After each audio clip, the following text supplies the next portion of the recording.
What's going on, world? It's your boy at Big Game James _36, and this is Big Games B.S., part of Den Media Group, presented by MFTKFoundation.com. The MFTK Foundation is the go-to website for all of the different things that are going on with the foundation and the community as we transition from out of 7-on-7 season. We are moving towards getting more things done about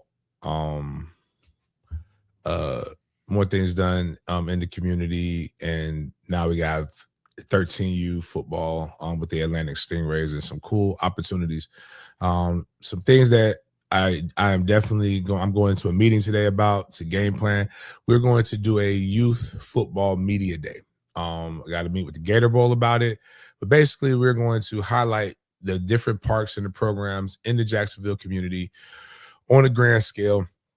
I'm going to try to have all the media outlets there that are good, both professional or traditional, meaning your news stations, as well as your newspapers, as well as non-traditional media sources as Den Media Group and things of that nature. So we're going to make sure these young men and women, because we'll have the cheerleaders out there too. We'll get them pictures. We'll get them all kinds of different stuff. We're going to try to put it on, make it a big deal, make it exciting for the young men and women, getting them some interviews and some things of that nature. And we'll stream it, and we'll stream the interviews, and we'll have all kinds of different things for those kids to be able to participate in and feel good about. That's one thing, as well as the other mentorship aspects, as well as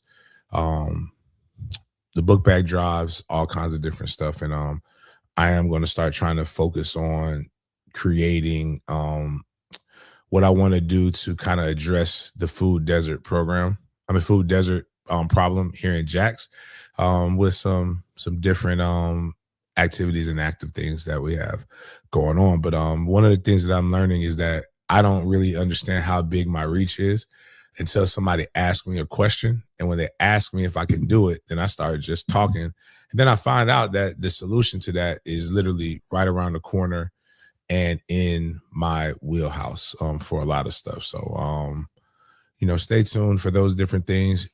Each like and subscribe kind of goes toward that. Obviously, more support, more activities. Those are the different things that we want to do, and don't want to grow weary in well-doing, as people say. So outside of that, we're gonna get the show going, and we're gonna start it off with the same the same way we start each and every show, with a word of prayer. You already know what time it is, dog. Thank you, God, for another day. Thank you, God, for another day. Thank you, God. God is great. All the time. All the time.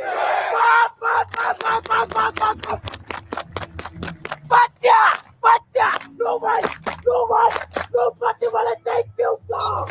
Thank you, God.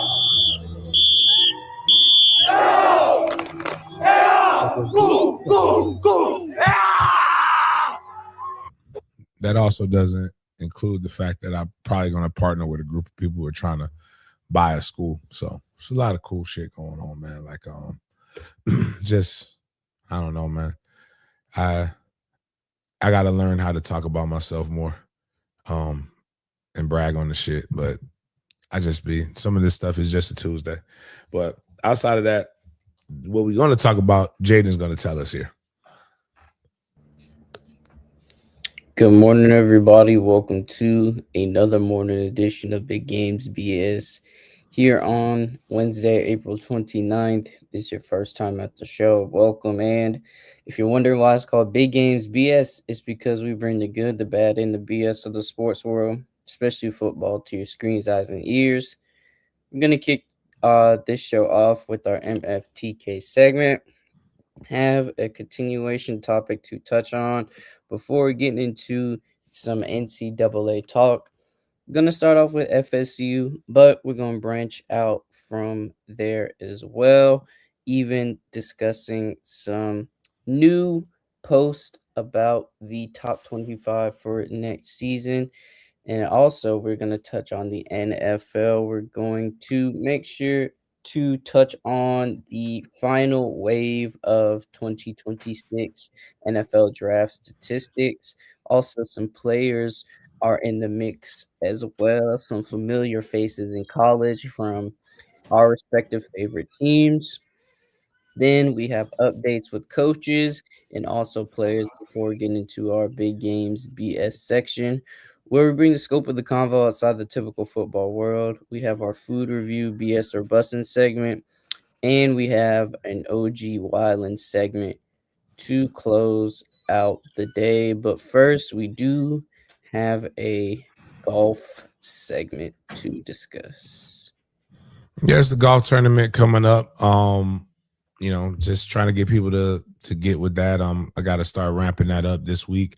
I do have a meeting, a couple meetings with some people. Hopefully, we'll push some golfers and some sponsors toward that, so we can get a good little nest egg to be able to push toward the book bag drives, the food desert situations, as well as the other different things that we have going into next year. There are going to be some things too. I want to also reiterate that um, we're gonna have our national teams. We probably, depending on how this thing goes with the park that I'm partnering with, we may have national teams and we'll have regional teams, but all of the teams will be competing um at high level events. But um I know for the national teams, if you carry 20 kids, we're only gonna do like one. So we're gonna have three girls flag teams, and I think those teams will have probably 14 to 15 girls on the teams. Well, actually, we just say 20. If I have 100 kids in the organization, it costs about $1,000 to be able to do everything effectively for those kids. Excuse me. So to do everything effectively for those kids is about 1,000. Um, I want to have what I want to do is, and we'll start this shortly, is I just want somebody to partner with one kid. I want you to adopt a kid, and I'm wanting to make sure that that kid is like basically like endowed scholarships in college. I want to do that for the golf tournament. We're going to talk about endowed scholarships there. But I want you, and I want that kid, especially if you're a business owner or if you're somebody who feels like you want to get into mentorship as well. I'm going to have that kid write you a thank you letter for every tournament. I'm going to have that kid, when they get their gear, we're going to send you pictures. We're going to send you stuff so that you know the kid that you know directly the kid that you're influenced. We're going to make it like, what was like for 30 cents a day, you could feed a colored kid in Africa or some shit like that. It will be a little bit better than that, but and we'll send you some swag and some gear as well. But I really do believe that, if some of us have some disposable income, even if it's 500, even if it's half a thing, like I believe in showing gratitude, but I believe if we kind of all quietly take one of these young men or women, you will definitely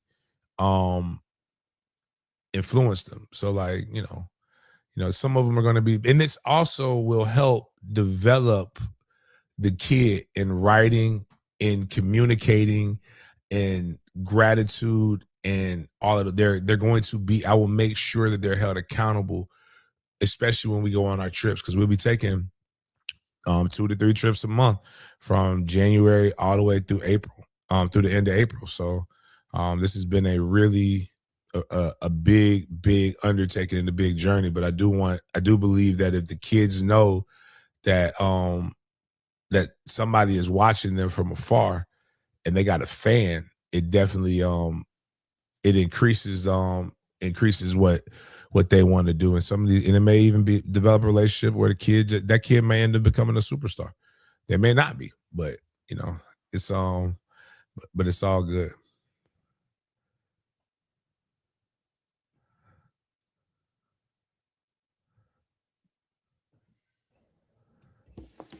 The number one QB recruit in the country, Elijah Haven, announced his commitment to the University of Alabama. He is from Louisiana, has a lot of eyes on him, and he's decided to take his talents to Tuscaloosa, Alabama. If you were paying attention to Den Media Group, you saw his game. We live streamed the Louisiana State Championship game. I got in trouble for joking about he's not my real nephew, he's my play nephew. Um, you know, his I don't even know. Excuse me. I only know Ashley. I don't know Ashley's real married name. I only know her maiden name. That's my bad. Well, she's divorced now, but that's kind of disrespectful, ain't it? Like, shouldn't I know the full? But hold on. Let me see what Ashley's real name is. I've only called her Ashley Meyer. But anyway, she has a son that is the starting. That was the starting left tackle for the school for Elijah. So he protected Elijah's blind side as a freshman. Baby boy, 6'3", 270 pounds right now. Former Ashley was a volleyball player at Florida State when I was there. Cool story about Ashley is Ashley. I'll never forget how kind she was. Like, Ashley fed me like my scholarship check. I was in between scholarship checks. I had no money. I had no food. I didn't have a car then. I don't think. No, I did. I just didn't have the gas money to be able to get to my mom's house. So like I was like stranded on campus for the most part. And Ashley, from New Orleans, and she came in there and like now her voice is true New Orleans, like. But her and my boy P.I., who I talk about a lot, Paul Alvin, who was in my wedding, one of my really, really good friends, like they went to the private school, so they spoke. They spoke so proper, and so you getting relaxed. And then, baby, you heard me, you feel me, huh? Jesse, like it's like Jesse, not JC. It's Jesse.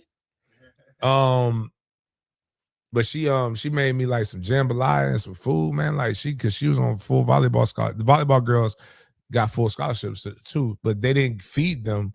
They got like an extra $400 or $500 a month than what we got. So they always had food, man. Ashley fed me, and like I'll never forget that. And she's just so kind, but like she got a gentle giant and her son, and she was just talking about this kid. I had no fucking idea that this was who the kid was until like, I'm watching the state championship game, and she talked about his commitment. Everybody went over there this past weekend to go hang out with them, and Alabama has a good one. He still got to get through this year. But kudos to him. You see our name was on the list, but we didn't really stand a chance. But Alabama got a kid that's pretty athletic and has a great arm. Very smart kid, and I liked it. I love this opportunity. He's one of those kids that could be arrogant, but is still very humble.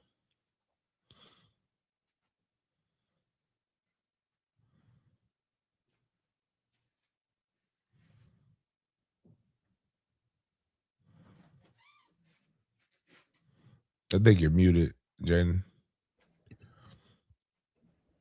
With FSU getting Daryl Jackson Jr. into the draft, with Daryl Jackson Jr. getting drafted by FSU, that makes 43 straight seasons with an NFL draft pick for the Seminoles. This is the 58th FSU D lineman picked all time, and this is the 303rd all-time pick from FSU. This is the 5th time in the last 6 drafts the New York Jets have picked a Seminole as well. These are just some more draft statistics courtesy of FSU football, and huge shout out to Daryl Jackson Jr. for being the sole FSU player to get drafted in the 2026 draft. So shout out to him, and just want to share these stats with any of my FSU fans and NFL fans out there as well.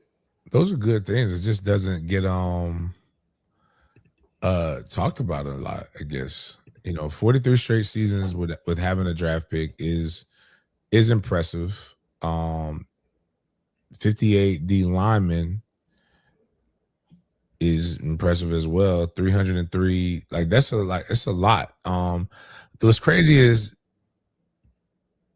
oh wow, fifth time in the last 6 drafts that the Jets have picked. I thought it was fifth all time. I'm like, damn. So the Jets keep trying to go to FSU to get better. It's not helping, but it's still good to know that they're seeing something that they really really like. Was that Jermaine Azarie, JT, DJ? Oh, they got the dude on Black ISIS. I can't think of his name, but his real name Hamza Nazaruddin. I called him Black ISIS because he had one of them airport names. Them names that you just can't. Like right now, he shouldn't fly. He should not fly because 4-5 of them boys ICE is gonna really jam him up a little bit. And I can't remember who else, but all in all, good stuff for Florida State. Even though we do all wish we would have had a few more draft picks, but yeah. ESPN's Pete Thamel said earlier today, and this post was created yesterday on the Pat McAfee show, that Brendan Sorsby, the Texas Tech QB who did transfer from Cincinnati, has an uphill battle to play college football again and faces a permanent ban from the sport, according to the NCAA rules. Sorsby bet on an Indiana game when he was part of the Hoosiers program back in 2022.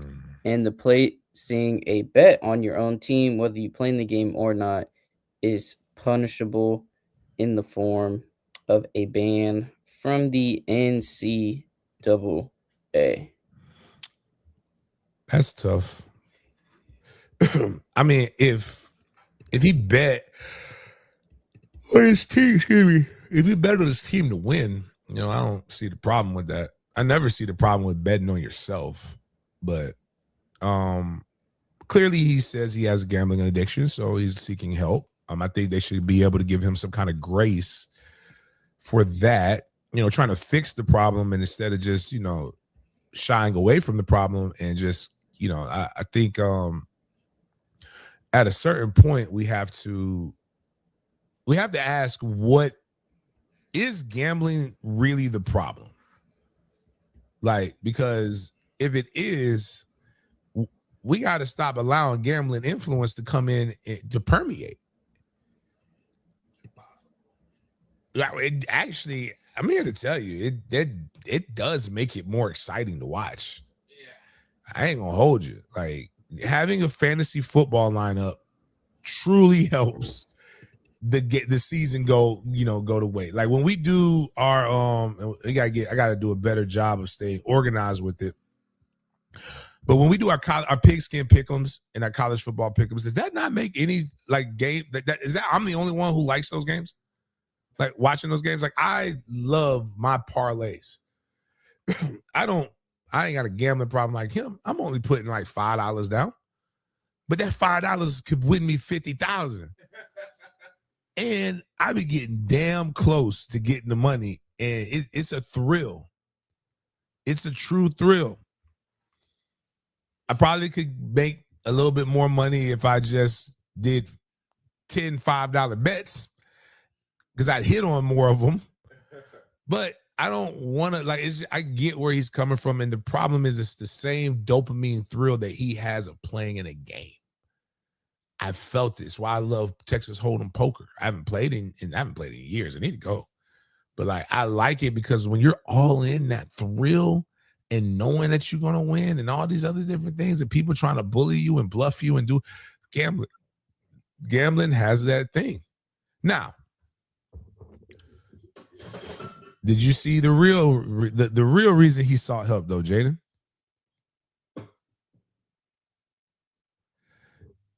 This man was betting on the speed of pitches. I don't even know how you gamble that. Like, he's like, I think this pitch is going to be 95 miles per hour. Like, yo. That's Yeah, we need you to get a new hobby. But I think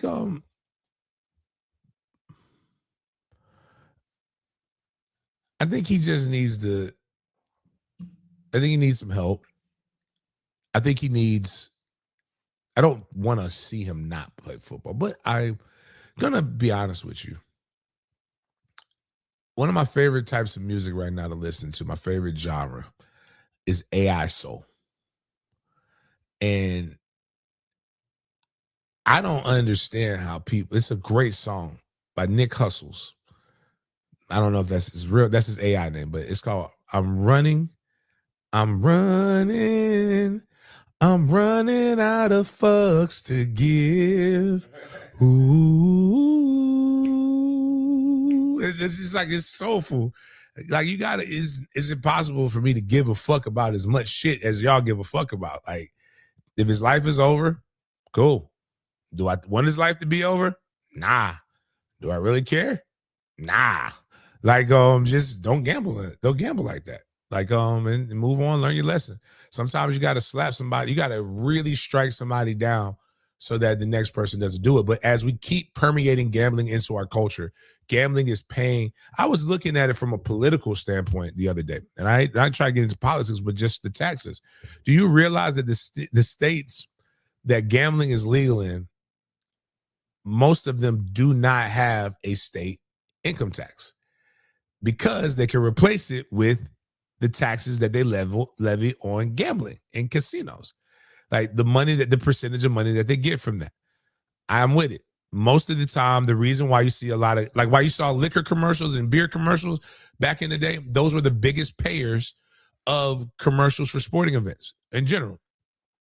What's replaced that is gambling. So we made a big push. We didn't want DUIs and we didn't want people drinking. So now we want them gambling because it's supposed to be safer and they're spending their money. But also, you know what they get when they gamble? They get liquor. Typically, when you sit at a table to give, they're giving you good shit. And the more you gamble, the better. But again, I'm gonna laugh about it. I'm not gonna cry about it. But damn, that's tough. I'm gonna make sure I show my son a lesson. Don't gamble. He ain't Pete Rose. If Pete Rose is one of the greatest athletes to ever play this game, if Pete Rose only bet that he was going to win and they banned him from the highest honor that he clearly deserves. I don't know shit about this guy besides he was one of the highest paid, highly sought after NIL people for this going on this coming up season. So, and fuck Texas Tech with Magic Stick. So, because they're trying to buy that shit, and I don't want them to be successful. But if I was a Texas Tech fan, I'd probably be pissed. I mean, it's one of the lesser sympathetic addictions people can have as far as like nobody really gets hurt. Yeah. I mean, he hasn't. I mean, listen, everybody likes Michael Jordan, right? Right. Michael Jordan's dad died because of his gambling debts. Damn. Like people forget that. That's why he had the semi-retirement. He had to sat down for 2 years. But anyways, college for you. These are your power schools, your P4 programs with 0 NFL draft picks in this 2026 NFL draft. You have the Virginia Cavaliers, you have West Virginia, UCLA, UNC, Colorado, Purdue, Wisconsin, Syracuse, Virginia Tech, and Oklahoma State University. These schools did not have any draft picks. Two of those schools, everybody's been clamoring that they want to replace Mike Norvell with those coaches. Somebody tagged me in making Deion Sanders the GM. Fuck. He ain't got a man drafted since his Louis luggage. You think I want him to be the GM? Hell no. Even though our GM at Florida State they're professional. I liked them. They weren't bad people. One of the guys, I'm trying to figure out how he fit in with Mario at Miami. But they were at a golfing event. I want to meet him again before I really make my true determination. But when I tell you they were very I'm trying to say the word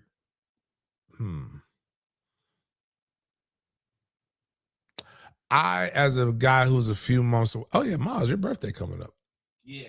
I, as a guy who is staring at 42 in the face and is in a lot of white rooms, a ton of white rooms. I coach I am in the whitest room you could potentially be in at Bowles.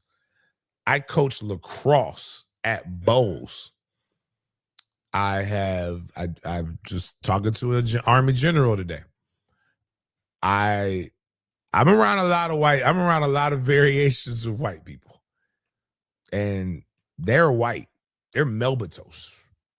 Like, not charcuterie white, like white. It's hard for me to relate. I was trying to find a thing to relate to. I know it's going to be difficult but they may just be there at the end of the day when you know what? If everybody else relates and they're just there to sign the check, like to work on the fine print and everything, that's the role.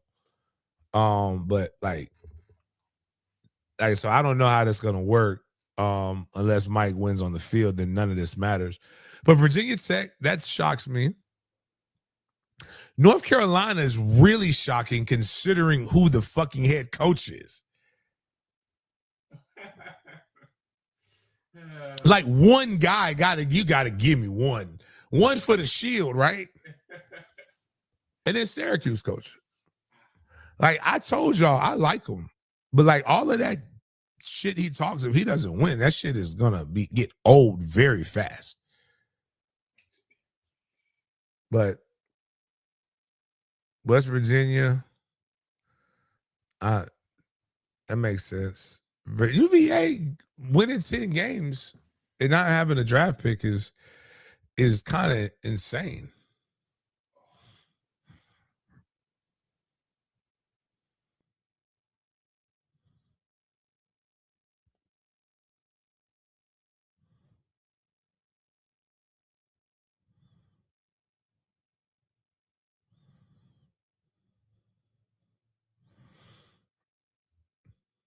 I don't know if you're talking, Jaden, but you're muted.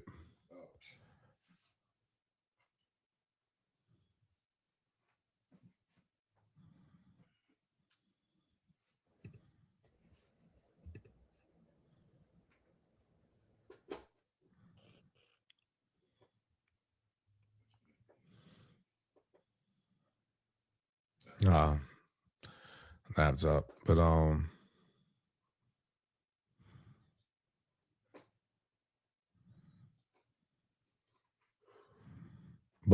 yeah, it's those like, again, North Carolina not having somebody with Bill Belichick is wild. Like, I don't know how that happened. Or people just finally finding a way to get back at him. He completely skipped over. No, he didn't. Go ahead. You back, Jaden?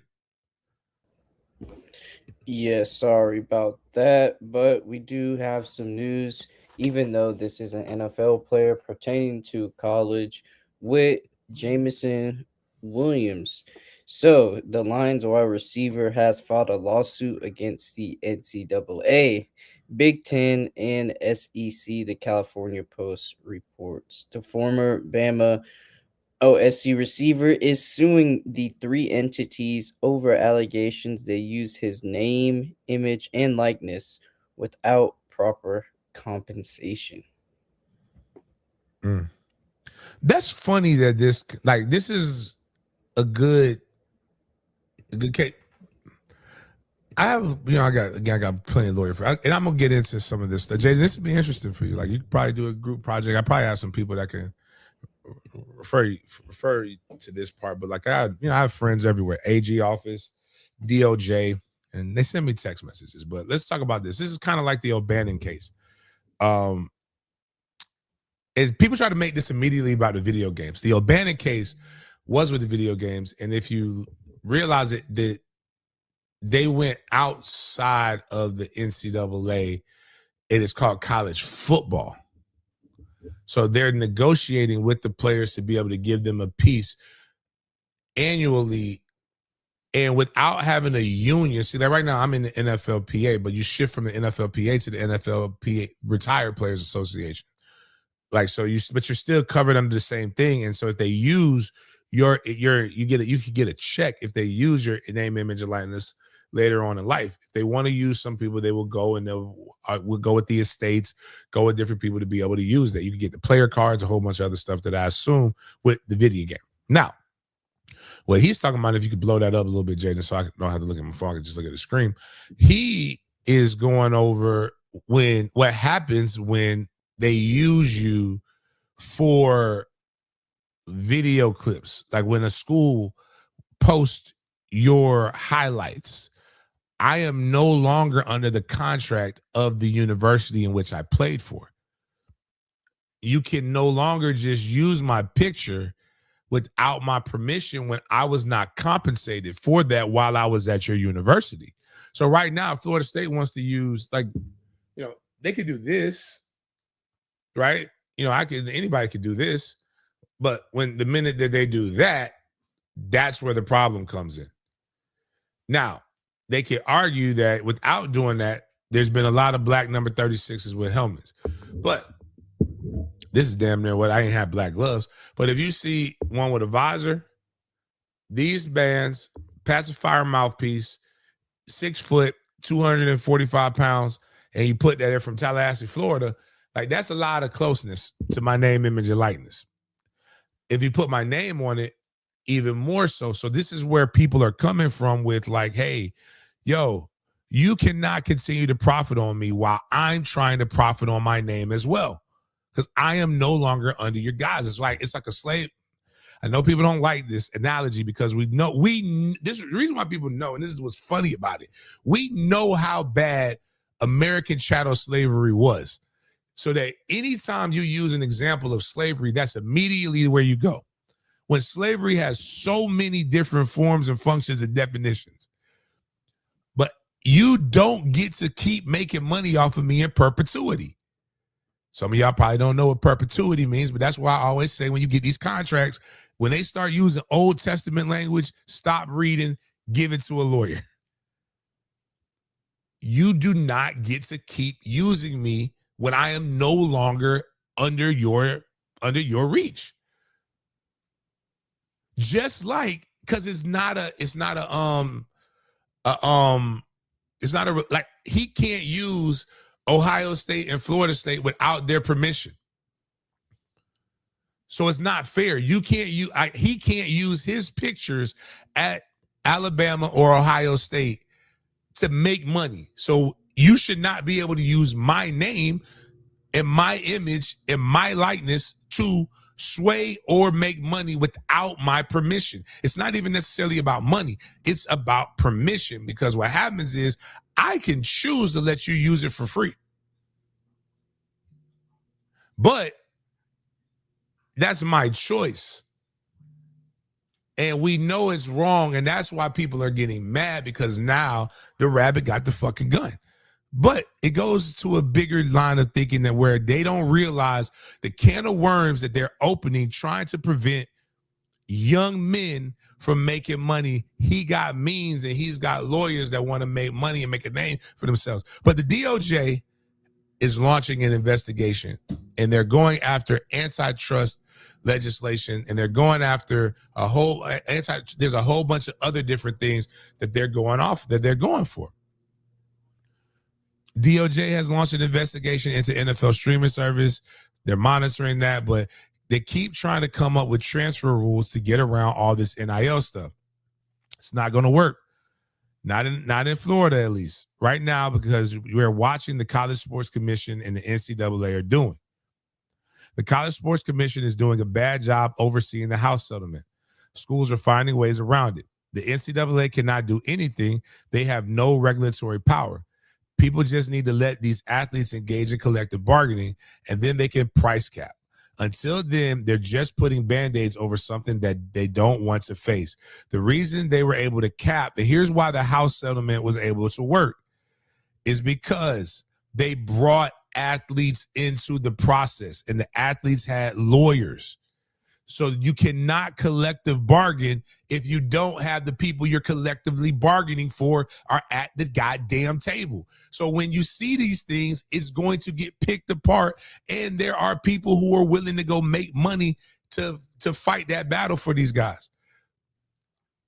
When you literally, the NCAA literally has steps in place to be able to create a CBA. I was a part of it. It's called this the SAC, Student Athlete Advisory Council. You are selected. It's basically the NFLPA representatives.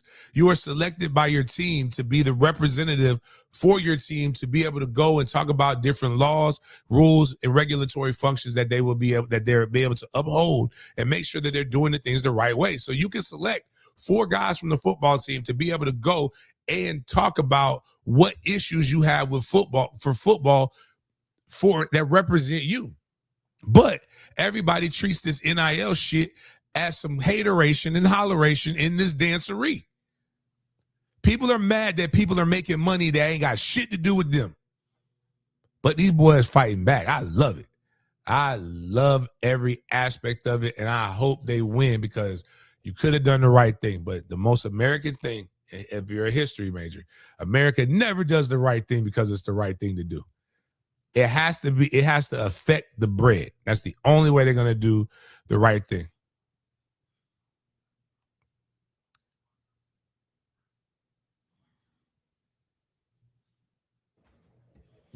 This is a very early 2027 full first round mock draft. And they do have Colin Simmons, Texas Edge, going 1, but they do have Jay Smith going number 2 to the Miami Dolphins. Dalen Stewart, the South Carolina Edge, getting a lot of love to the Jets. Dante Moore and Jordan Seaton to round out your top 5. Some other notable names on this list include Arch down there at 13 to the Jets. We heard a lot of Jets tanking for next year's quarterback draft. You got the Ole Miss running back at 18 to the Jags. You also have DJU's brother at Oregon, the standout edge, projected 22 from PFSN. Ahmad Moten from Miami, and some other players in the mix as well. But just wanted to share a very early 2027 first round mock draft. You know, these things change a lot. So just wanted to get this one done out the way as soon as possible. But yeah, I think this is going to definitely change. I do believe that one of those teams, Arizona's going to stink. If the Jets suck again, then that coach is getting fired. So they got to figure out something else. But they do not have their quarterback situation solved yet. Jordan Seaton probably won't go that high, but he will get drafted in the first round. Damn, KJ Bolden. That hurts. I remember that name very well. Jeremiah Smith will be the number 1 overall pick next year. That's easy. But and Miami's not gonna get that lucky. But I see him in the top 5. I believe Arch will be drafted top 5, based off of projections and hype and all of that other jazz. So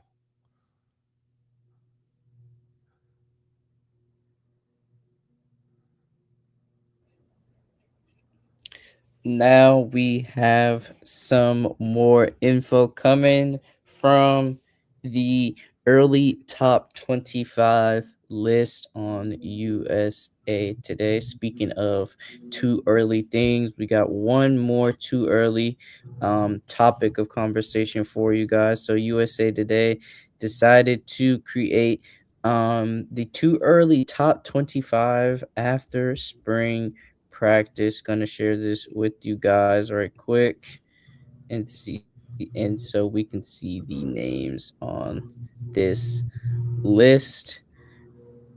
At number 1, we do have Ohio State. The Buckeyes crack number 1 on this list. Gonna share it with you guys right here.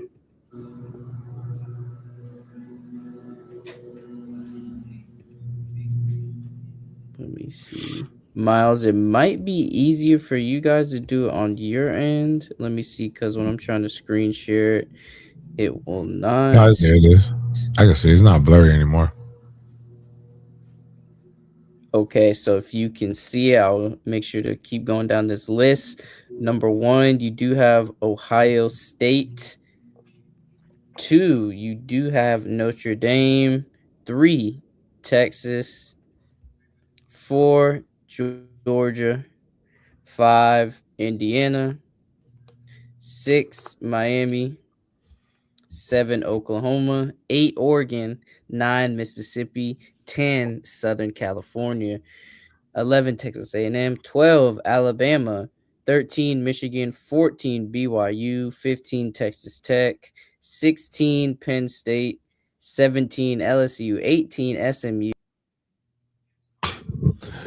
Then Jaden got bumped before he got to the other stuff. Hold on, I'll pull it up.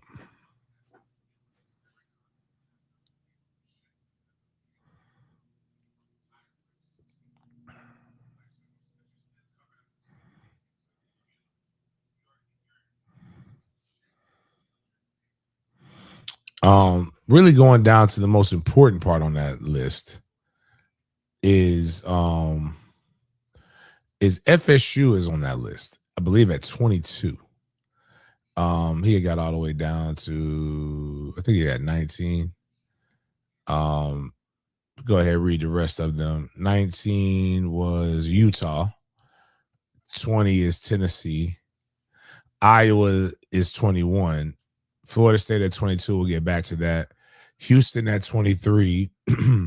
Clemson at 24.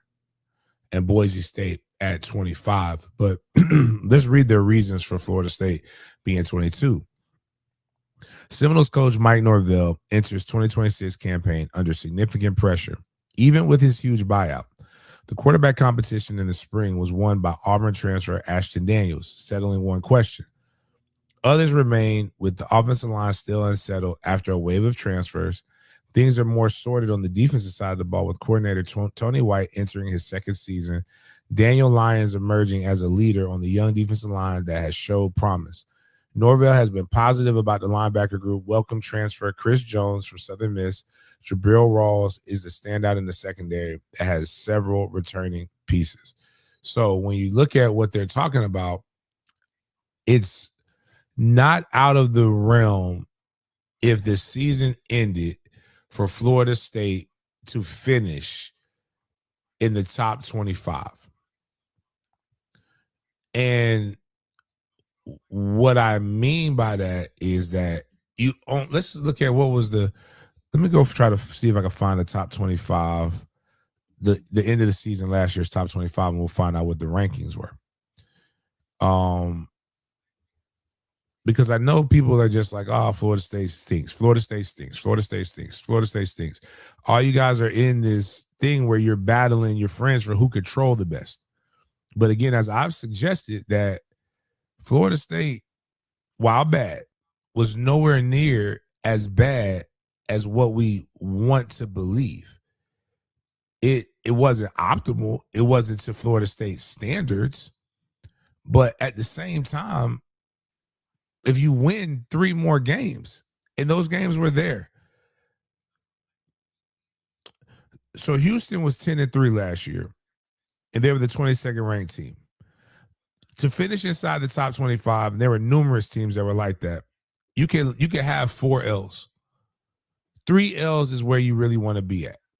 And that'll finish you anywhere from, like, shit. Miami had 3 L's.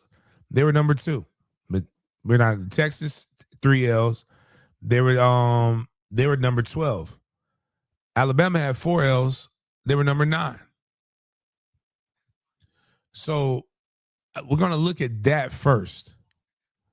Now, let's go back and let's just look at FSU's schedule. Like, it's not out of the realm that Florida State could finish the season with 8 to 9 wins.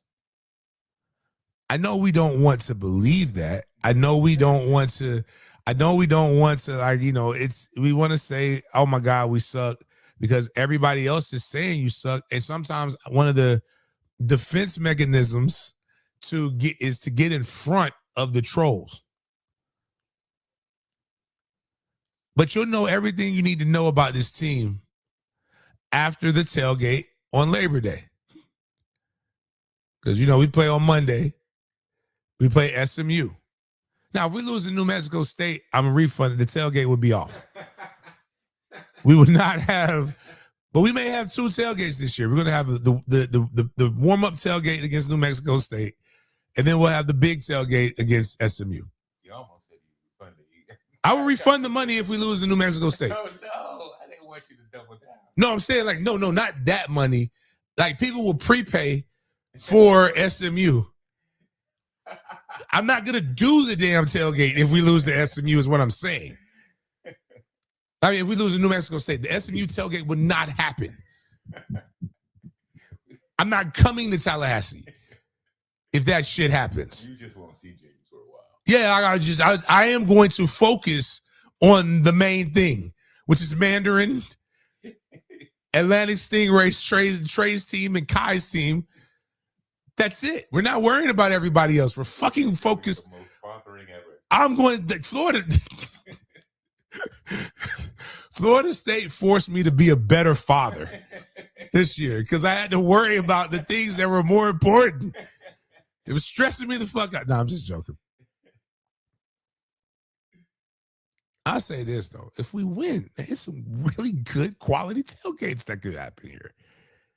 Like, Virginia, that's a good one. It'll be October. That'll be a solid one.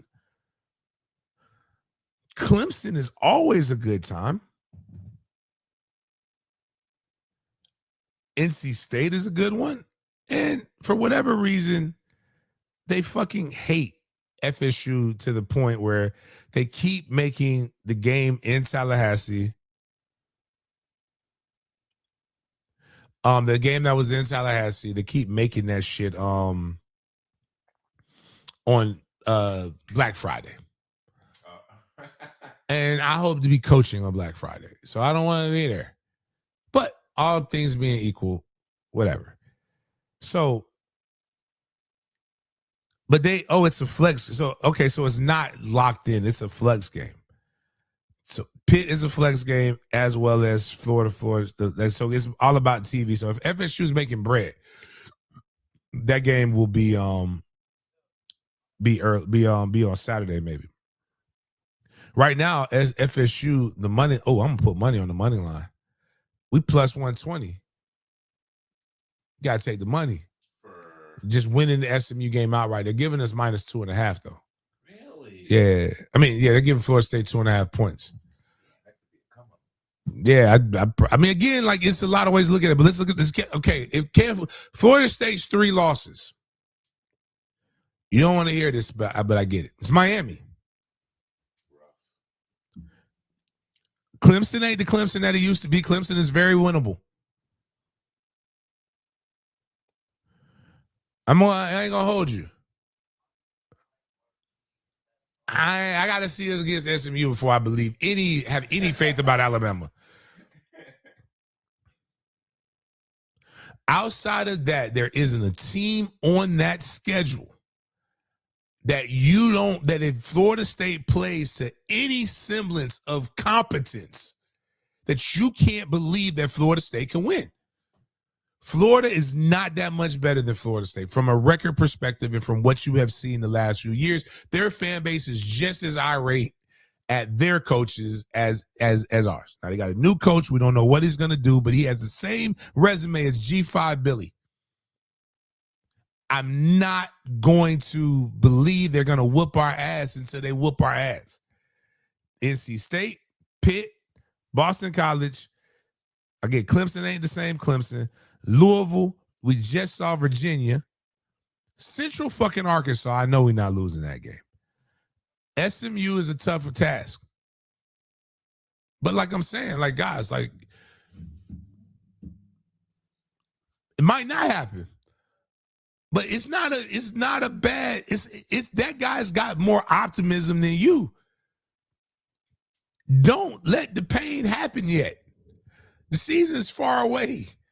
Let the suck. It's like dating Meg Thee Stallion. You know it's gonna end, but enjoy the booty while you got it. Tread lightly. Man, fuck Meg Thee Stallion and Clay. Please. And Clay Thompson. It's ruining relationships left and right. It's ridiculous. She's bad at it. It's not just Clay. Like, I'm not even talking about her body count. I don't give a damn about those things. Like, she got Partisan Fontaine making songs, grieving, saying he found out that she was with Tory Lanez the same time everybody else found out. She went with Tory Lanez, who was her best friend's boyfriend. That's why the shooting happened. Like, she's a terrible person, and it's okay. Yeah. If you like her, I like some terrible people. But I don't pretend they're not terrible people. Her version of the Beehive has been going crazy. Like, and it's black women. And that's, you know what, cool. Yeah. You know, if that's what black women are, then no, I don't. It's the Chris Rock skit. I love black women. I love black people. I hate niggas. Nobody likes niggas. And right now she's acting very uncouth. But she's good to look at it. I like big booty strippers too. Doesn't mean I want to marry one. Doesn't mean I'm going to go out and try to protect one when somebody's assaulting them. I'm not going to assault them. I'm going to call the police. I'm just not going to risk my life over somebody who I don't know. Right. And then the only things I do know are this.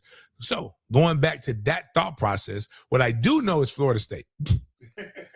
And I'm not going to bash my alma mater until it's time to bash my alma mater, because that same Florida State team that lost 7 games is the same team that didn't just win, whipped the ass of a 1 playoff win team with the quarterback that went in the first round. Matter of fact, when you go and you look this Florida State team that has won 7 games in the last 2 years has beat the Heisman Trophy winner and the #1 overall pick, and in the 13th overall pick in this year's draft. The same, they're Dr. Jekyll and Mr. Hyde. So a 22nd rank isn't outside the realm when you look at all of the other stuff, because college football is probably more balanced than it ever has been, which is because of NIL and the transfer portal. It's beautiful.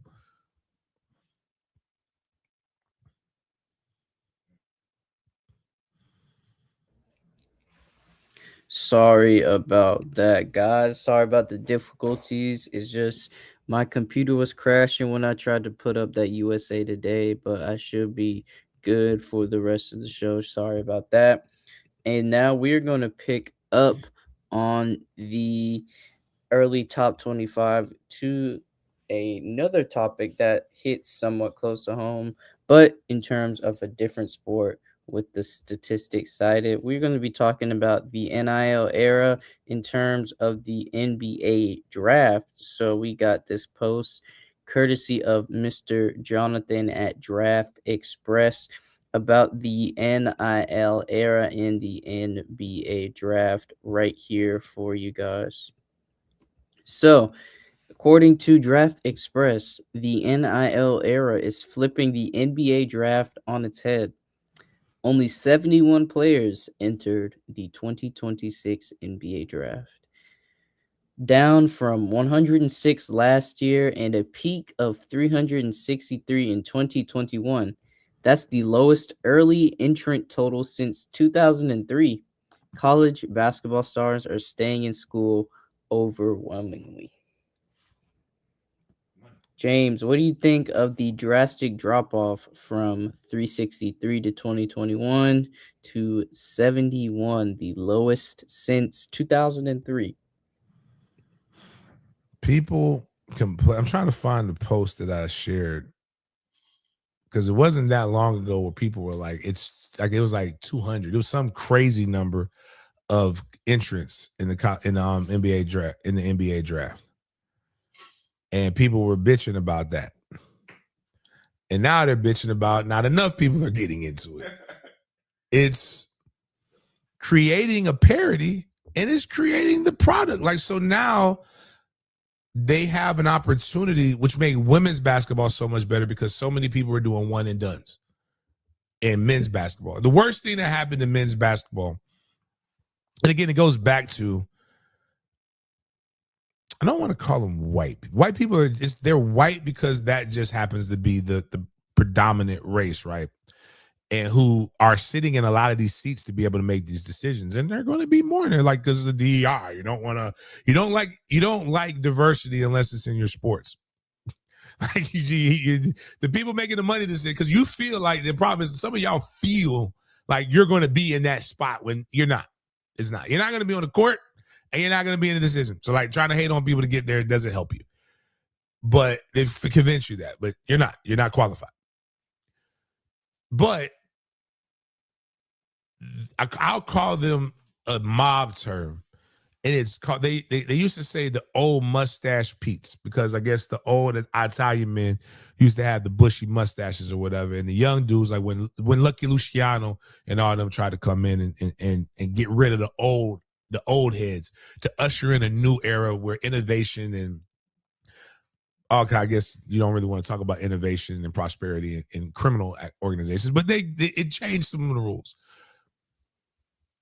What we have now is the opposite. Like every time these mustache Pete's try to do something to solve a problem of young black men being able to become prosperous, it ends up fucking it up and creating a new problem. And nobody has seen that. That's the problem. And that's what we need legislation for.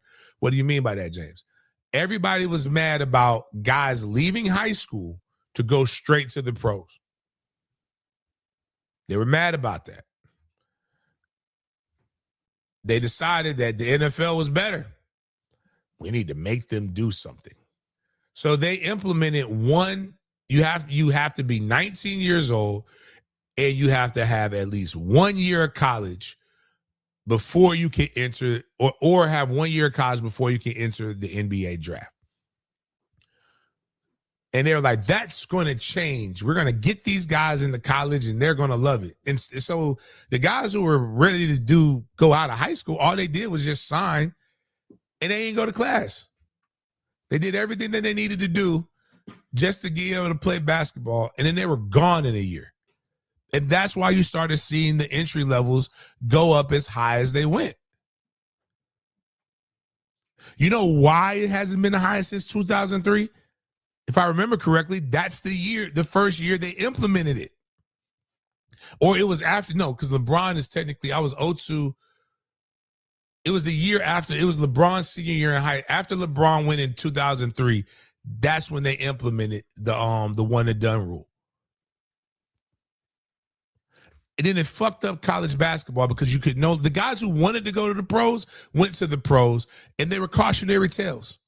So guys went to college and they actually went with the idea that I'm just going to leave whenever it's that time, but I got to create a skill set, not with the mindset that I'm only going here because they're forcing me to go here. They went before, it was a different mentality. So it fucked up everything. And there was no incentive to not do it because the money was still so great. So now I can get paid. And fuck the money for a second. Jaden, you're recently graduated. What was your college experience like? If you could tell us, did you have fun? Yeah, I had a good time. Yeah, I'm a pretty chill guy, so I had a good time, had a fun time in college. But I'm saying, like, there was a party there every now and then that you can go to. There was shit to do. I mean, you don't really pay bills like that. But like, what was do you remember, like, life wasn't very expensive in college, right?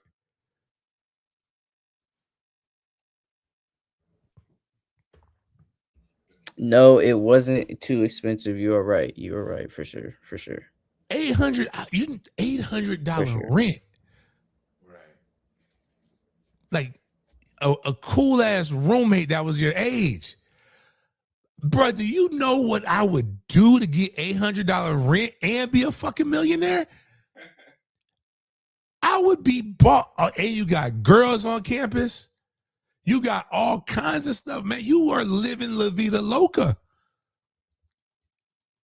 People would kill that. Like, what do you think that they're rushing? Why would I rush to go do something when I could just chill?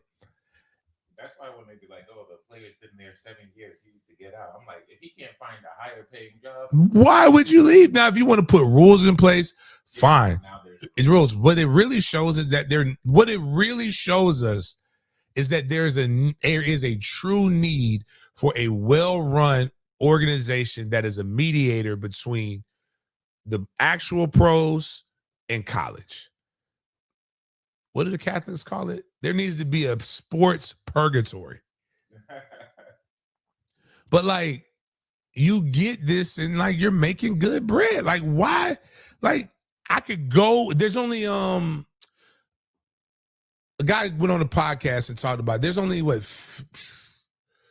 50, 60 draft picks every year anyway. Right.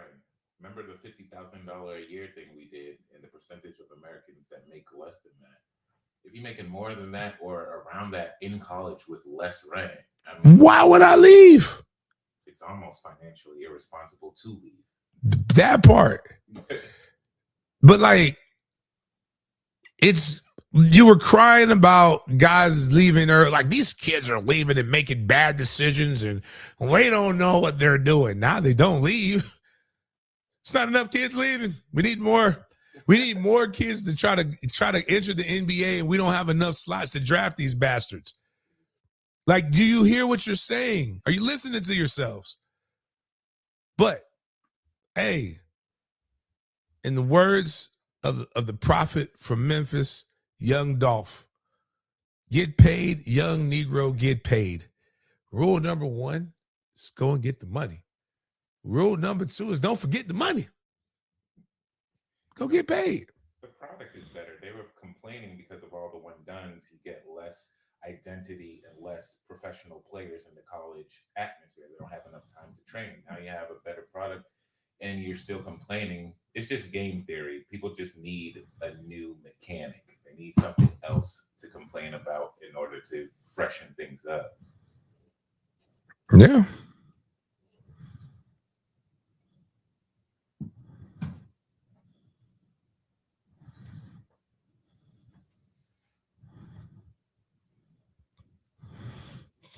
But yes, just gonna find that's it.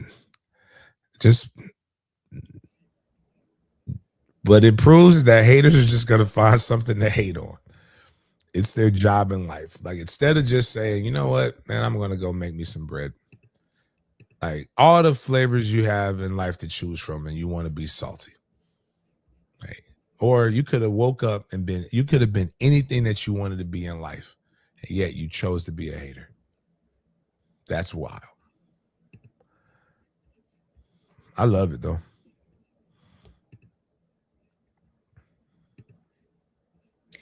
Now we are at the NFL, and it looks like the Jags have not been getting a lot of love. So these are the draft grades for the Jaguars, courtesy of various media outlets such as ESPN, giving us a C, NFL, B, AP, C, SI, D, CBS, C plus, Bleacher Report, D, Yahoo Sports, D, USA Today, D, and Chris Collinsworth's own PFF, D plus. Not a lot of love for Duval, according to Sleeper Jaguars. And James, I wanted to ask you, what would your letter grade be for the Jaguars draft now that everything has kind of settled, the dust has settled here?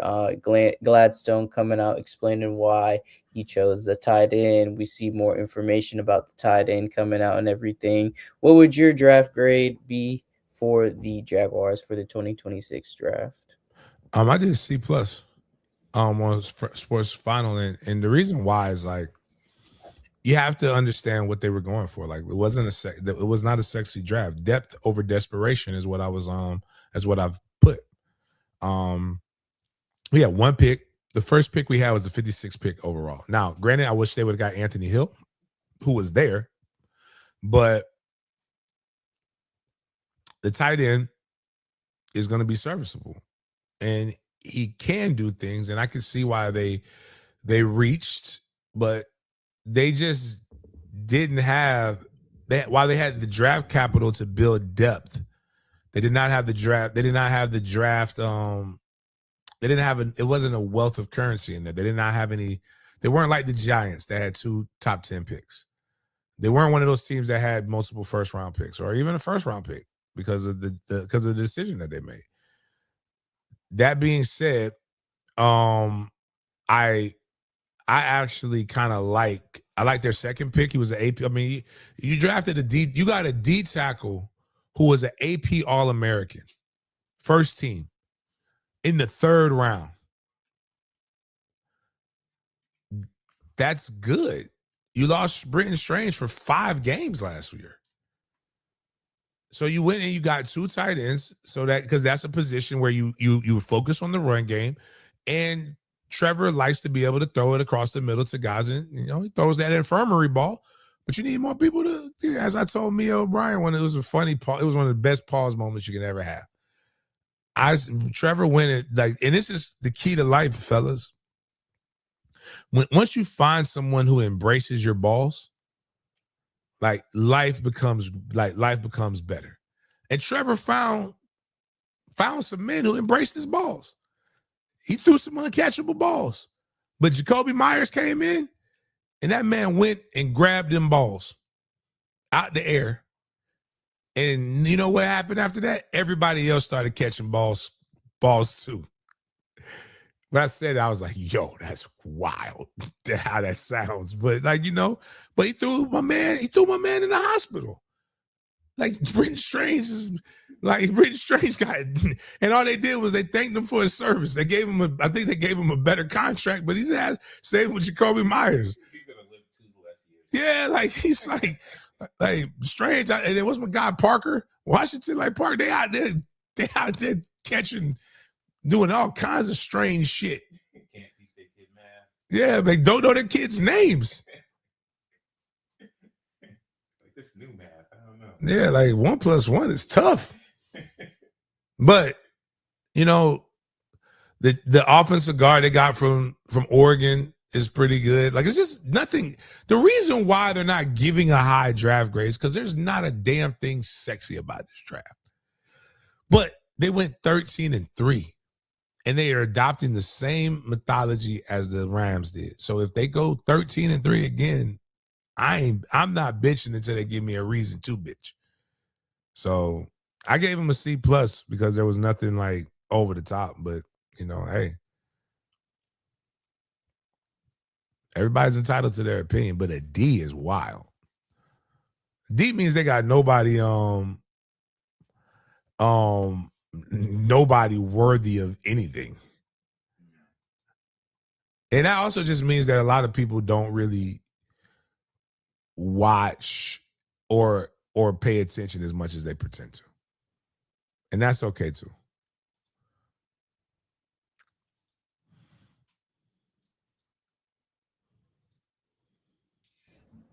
We have to discuss a familiar name, James. He was a part of an FSU roster, of a couple of rosters, I believe, and he did transfer to LSU, and it looks like he did accept an invite, or did get an invite to the Panthers rookie minicamp. This is none other than former LSU edge rusher Patrick Payton, James. I'm glad you put that. Because I don't want to claim him at all. Oh, okay. I thought I messed up or something. No, he's the former LSU edge rusher. Got you. He is. Yep. I'm sure if they put him as a linebacker and his role is just to get to the guy, then that would be fine. You can't ask him to do anything else in the run. You can't ask him to do anything in the run game. That's not his ministry.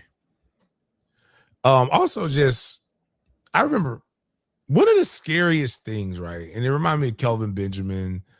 Denny brought this up about Tokyo Jets baby daddy and husband. What's the Griffin? The one with two hands, not the one with one hand. I don't remember the one with two hands name, but the one with two hands, he didn't have any muscle definition. Like his arms were just straight. Like there were just, it was amazing. When Denny said that, I looked, I'm like, yo, that's, yeah, I know he can't play press man.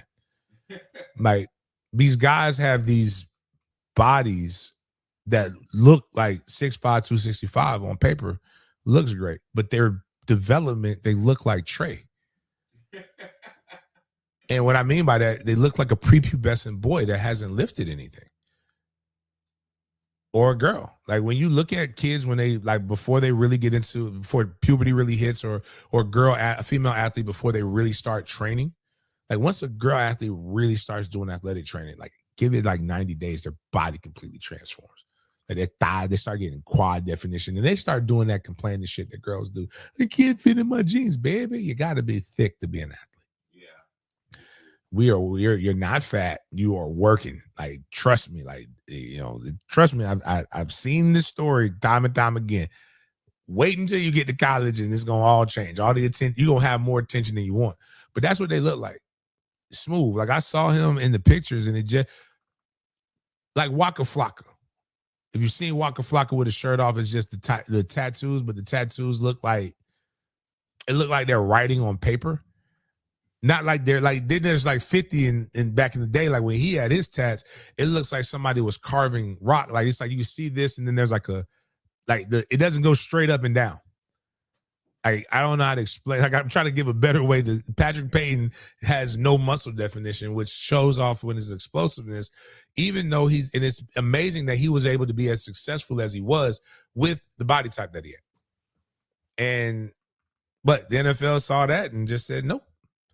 They saw a guy from a Power 4 school that had the production that he had and said, nah, son, I'm good. We'll give you a way. We'll give you a try.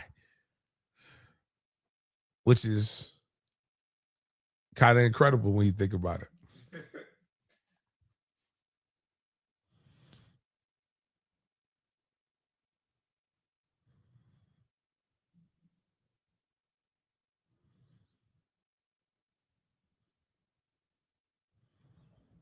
Speaking of giving somebody a try, James, Diego Pavia has been given an opportunity. So he signed a 3-year deal with the Ravens. It has been announced, courtesy of Adam Schefter. So, James, it looks like Pavia is going to be in the same QB room as MVP Lamar Jackson and Pro Bowler Snoop Huntley. Yo, JD Hayes, my bad, before I get that. You talk about the typos of the good. Put that up there. I gotta put it up there. I just love it. Luckily, he's black, so but technically pause because we don't know what that was. But he said, well, he had Verse and Fisk eating up blacks. He meant blocks. But like that's hilarious. Just like the fact that was like that's hilarious. Diego is going to be Pilgrim America's. Jaden just went out again. Pilgrim America's Shadur Sanders, a quarterback that did some things and that was fun, and that he was a cult legend because he was just a hardworking guy and rah, like la la la, and he didn't get a chance. Well, you know what? His dad isn't fucking Deion Sanders. What we're learning is the talent ratio. He is learning what his last name is like. Diego, with a name like Diego, I don't even know what your last name. Need to know what your last name is. Brother, you're Spanish. And it ain't many Spanishes in that league. Not white Hispanics. Like you thought shit was sweet. You can't be a munchkin. You can't not have athleticism and be a dick. Like all that confidence, all that cockiness, all that bravado, bitch. Tim Tebow was a Heisman Trophy winner. One was a part of 2 national championships, won one. And he had a hard time at it. And you ain't Tebow. But I've seen people say like this, it's like you can't be an asshole in fucking meetings. I mean, that's everywhere. That's life. Yeah. That's like people like really don't like as you can do whatever you want to do if you're fucking good. The problem is people want to do whatever they fucking want to do and they're not good. Like you can be bullheaded if you're good. I'm bullheaded. It's not just good and willing to deal with the consequences. When I wanted to go to the league, I cut my hair. For those who don't know, haven't seen it, it's not there. The dreads ain't there no more. Got to find a new logo. Don't know what I'm doing with my life. Don't know what I'm doing with my hair. Actually, I do know this. I woke up and it was kind of like cool. Like you put the little thing on your head and then the curlies come in and it kind of like, the moisturizer kind of sticks in there. You can just wake up, put a little water on it, splish splash, and keep going about your day. The wind is insane. I'm cold. Yeah, I was cold. Like, because it's like, but you gotta do the blurriness. But you can be whatever you want to be. Like I was talking to somebody, they're like, you need to apologize to a certain person. I'm like, no, I'm not gonna apologize. Don't want to do it. I don't have to do this shit. Do whatever the fuck I want to do. I can choose to wake up in the morning and work if I want to. Now, I also know that when it's good, it's great. When it's bad, I have to deal with shit that other people probably don't have to deal with. But I know if I could just ride this out for a month or two, I'll be right back to where I need to be at and you do things. But like Diego, but when I wanted, oh my bad. So the point was I haven't had a haircut in 20 years. Like a true haircut. That's because I was trying to get in the NFL. I wanted to get into that league, so I had to play by their rules. I had to do what they wanted me to do. Because while I was good, I had a position that was not highly coveted. And I knew that you had to play by their rules. And the problem is a lot of y'all want to get into rooms that they don't need you in. And you gotta, if you want to get in there, you got to play by their rules. And brother, you went to Vanderbilt. I don't know how to tell you, dog, but it ain't a lot of Commodores in the NFL. Like the last one was Jay Cutler, and we didn't know Jay Cutler was an asshole until he got good. Then there's your post career. I mean, being easy to work with will just get you in more room. And sometimes it's just pick and choosing your battles, man. Like, right. Brother, like if an NFL coach comes in and says, "Yes, sir, man, what you like to?" I mean, I'm like Malik, the dude who just got paid by the Dolphins. I think it was Malik. Like, he went to Liberty. This motherfucker out here feeding homeless. I'm like, probably staged, but like, whatever. He still gave some clothes that he got from the combine to a homeless person when it was cold. They captured you. Like, you need to be, the last place you want to be is at the combine is learn to be an asshole. Right. Now, to Shadur's defense, Shadur could be an asshole because Shadur, like I tell my sons, I was so good at Florida State that they can walk around like they scored 10 touchdowns. But was he an asshole or did they pin that on? I think Shadur wasn't an asshole. I think Shadur is confident, bombastic. He is his father. 100%. And that can be a bit much sometimes to people.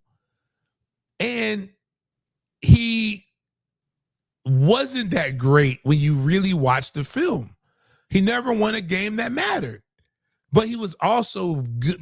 He was good enough to probably be drafted higher than what they wanted. But it's the same reason that people didn't give Tebow the stuff that they thought, the chance to fail, like he wanted. It's the circus that comes with it. Is it worth maybe him not being your number one quarterback? And those are the things that you have to ask. Now, again, Shadur actually has talent. Shadur can actually see over the line. Shadur actually has a pretty good arm. Shadur just isn't that athletic and sometimes makes some boneheaded decisions at quarterback. Lots of people do that. Diego can't see over the line, is a decent athlete, has the only thing he can do really good is beat Alabama, but so can Tommy Castellanos. I just don't understand if that's what you want to do, brother, that's why you're where you're at. And you're not making this team because there's a person that I know you don't stand a fucking chance to get to beat out. And that's fucking Lamar Jackson. So I'm glad you got that Vanderbilt degree, though. I do have this video you added, James. Did you want to still? Yeah, play that one from my guy, very, very smart reporter guy I respect. I want to hear what he has to say about this. Dan Patrick.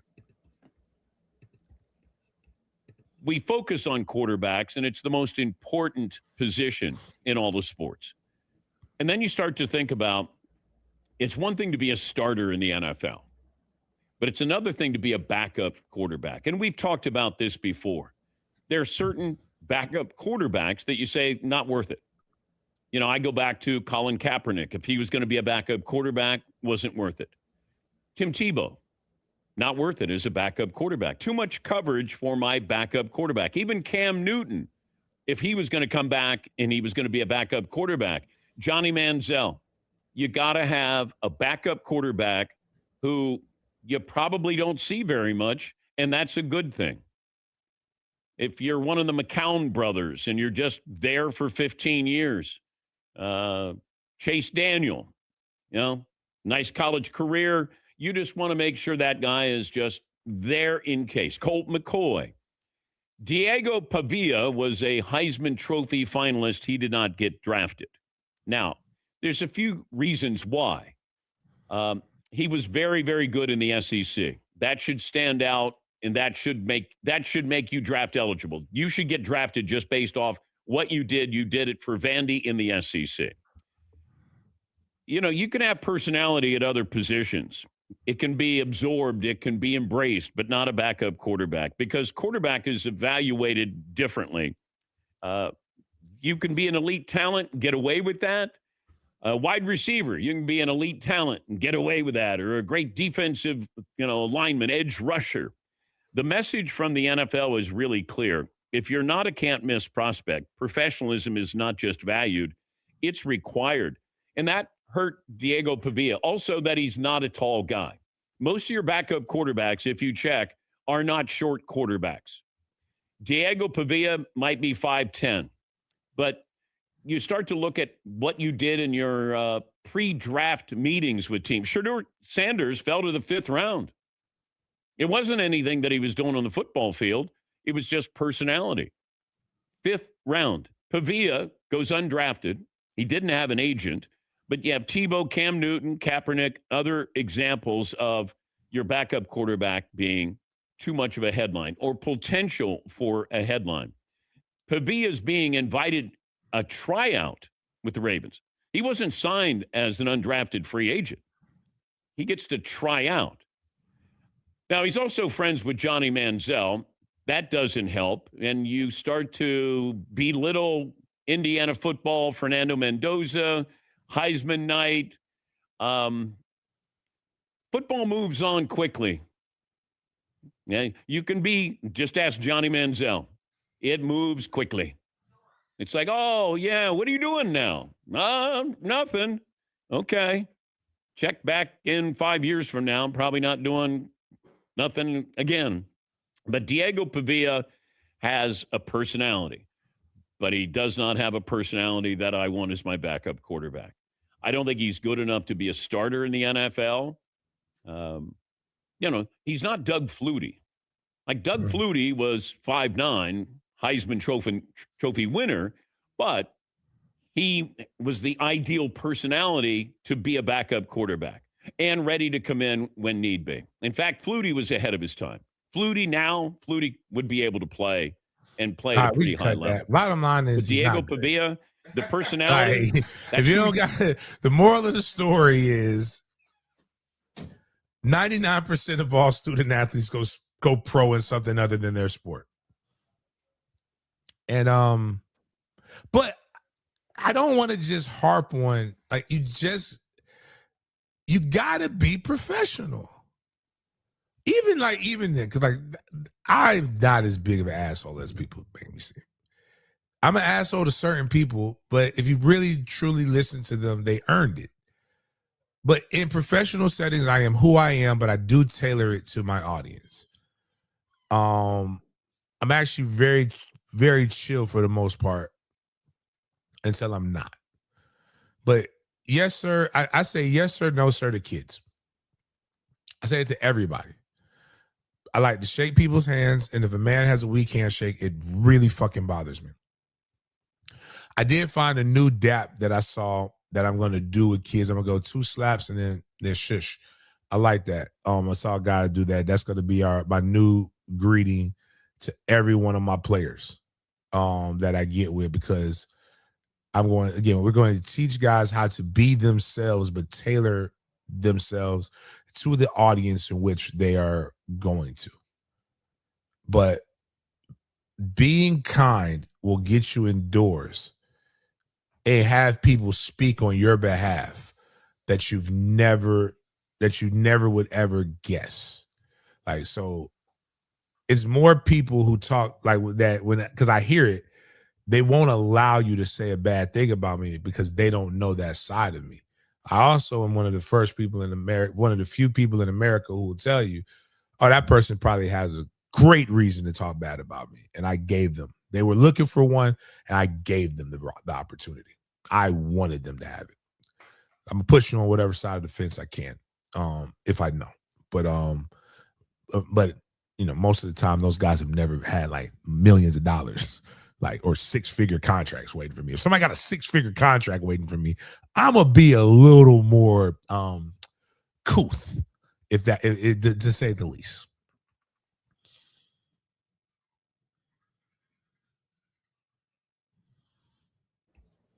Speaking of couth, it looks like the Steelers are trying to keep their couth as high as possible, James, in terms of appealing to that Steelers fan base, because we have questioned what they are going to do in terms of having a quarterback for this upcoming season. Will Howard was in the mix, and this guy's name was in the mix as well. Number 8, Aaron Rodgers.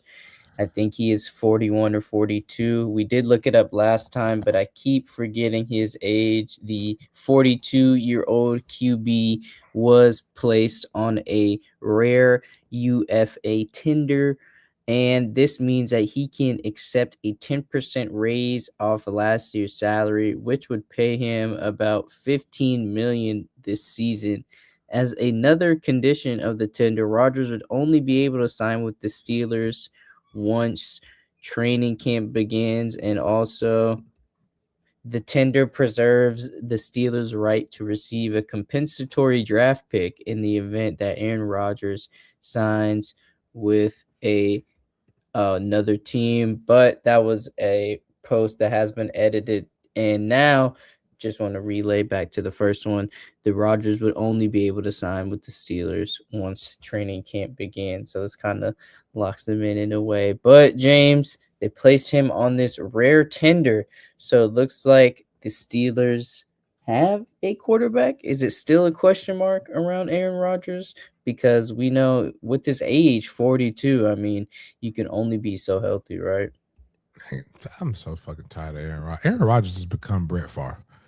We just need him to steal money from people in Mississippi, from poor people. Public service announcement, just for those who don't know. Brett Favre's a terrible human being. Just want to put that out there. Mandarin University update. We just had another kid get an offer. Have you guys, you ever listened to Dr. McGowan? You ever like Dr. McGowan on he's on the chiropractor? No, I haven't heard of him. McGowan's chiropractor and spinal clinic or something like that. Is he in Duval? Yeah, in Duval. Jaden, you ever heard of Dr. McGowan? Isn't he black? Isn't he black, right? Yeah, he's black. If you listen, like every Thursday, he's on with T-Roy and Dr. Fitness. Okay. And then like I'm like I gotta meet this guy. Like I saw his son. Like his son is 1. His son is like 6'5". like 280. Like he's a rising junior, but like he just got offered by Georgia. He just picked up his first offer from Georgia Southern. As a what? DN? Yeah, D and D tackle. Got you. Nice measurables, some nice measurables. But Aaron Rodgers, man, getting these rare tenders at the ripe age of 42. We can only imagine how this season is going to go. First season without former head coach Mike Tomlin in a long time. So it's going to be odd for Steelers fans and for NFL fans. But we're going to inform you guys on the status of the Steelers QB with this information, courtesy of none other than the legendary Adam Schefter. And speaking of the Steelers, whoever their quarterback is, they're going to have an easy time seeing their wide receivers on that field because the Steelers have some pretty tall pass catchers. DK Metcalf standing at 6'4". They recently got Michael Pittman, seen him in real life, James. He was at the Nike event at San Francisco, if you Mhm. remember. He's pretty tall. He's 6'4". Jeremy Bernard, Alabama, a really good player. He's 6'1", but a big body, 205. Pat Fryermuth, the tight end, 6'5", and we all know the Georgia tight end, the 6'7", 310-pound Darrell Washington. The average height on the field is 6'4" with this group right here. But man, they do have some length in terms of pass catchers, James. That's a solid wide receiver room. Yeah. I just thought about like if DK gives you the top, take the top off of a defense. Pittman and Bernard are actually real wide receivers. Pat Fremoff is your pass catching tight end. Darnell Washington can do both. Like that's that's like almost old school Pittsburgh Steelers right there. They definitely improved that room drastically. Yeah. Like that's I like that. Like those guys stay healthy. They might be, you know, they got some new offensive identity. So like, let's see how it goes. Even though my guy might be glowing up, I might be a Patriots fan. So Yep, so these are the wide receivers for the Pittsburgh Steelers. Pretty good group, and they are quite tall. So we got some Cowboys news for any of my Cowboys fans out there. You guys have signed veteran wide receiver Marquez Valdez Scantling. So just updating you guys, courtesy of Tom Pelissero. You guys have added a veteran wide receiver to go along with the recent picks in the draft. So just updating you guys with that quickly before we get into some fifth-year options. These players have had their fifth-year options exercised, but one has not. We'll start with the people who actually got their fifth-year option picked up. Jahmyr Gibbs, the Lions running back, he got his fifth year contract option picked up. You also have fifth year contract option picked up for wide receiver Quentin Johnson on the LA Chargers as well. And I think, if I'm not mistaken, the fifth year contract for Christian Gonzalez on the Patriots was picked up the fifth year contract option as well. So he got that, and shout out to him. And we have to discuss all pro linebacker Jake Campbell because the Lions actually declined his fifth year option. So the all pro linebacker option was worth nearly $22 million, which no off-ball linebacker currently makes. All linebackers, both outside and interior, are grouped together for the option formula, creating a unique situation similar to what the Ravens faced with Tyler Linderbaum at center. Campbell is now set to become a free agent next year, bearing an extension according to Ari Ari Marov. So those are some 5th-year option updates for you guys out there, but no surprise with the people's who we named, whose options did get picked up. Definitely some producers for their squads, top of the line guys. But good luck to Jack Campbell out there. Hopefully a team can pick up you pick you up, Jack Campbell. But man, that 22 million extension of the option was a lot of money. So man, man. We're gonna keep on keeping on with the show because James, we got some more draft stats to discuss.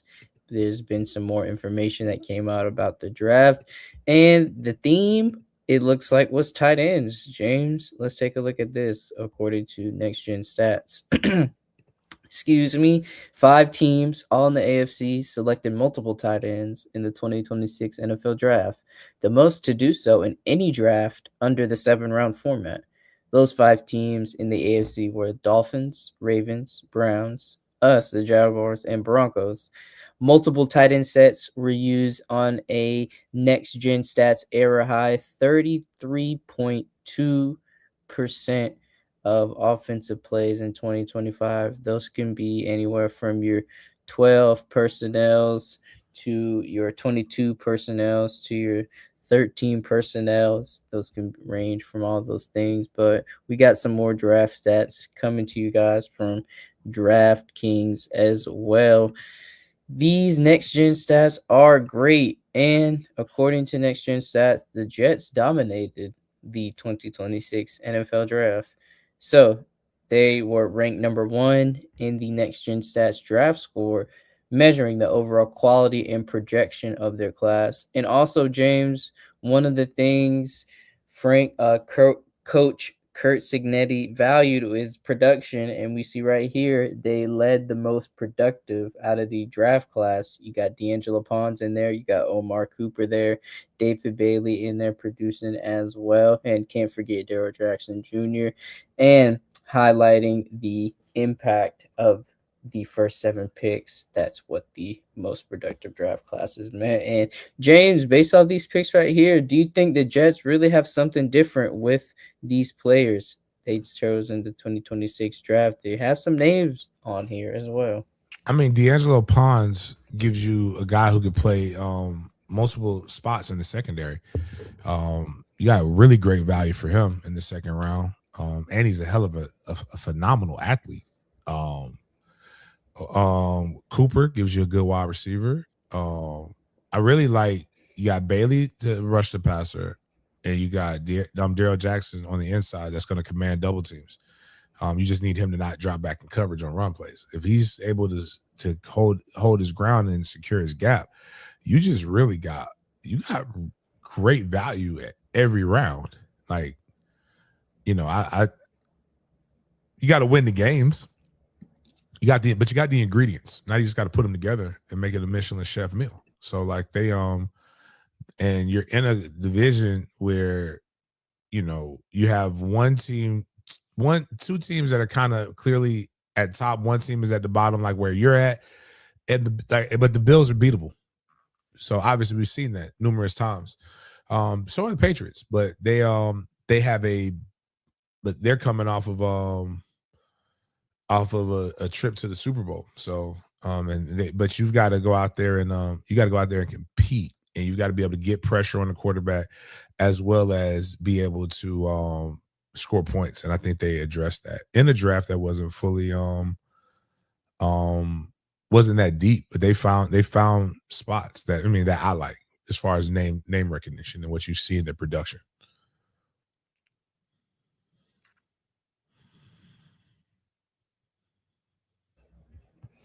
So Pittsburgh just set the bar for the NFL draft, James. It's in.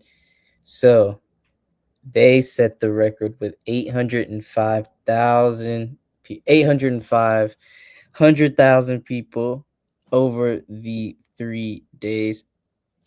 So this exceeds the Green Bay draft in Wisconsin by 205,000 people.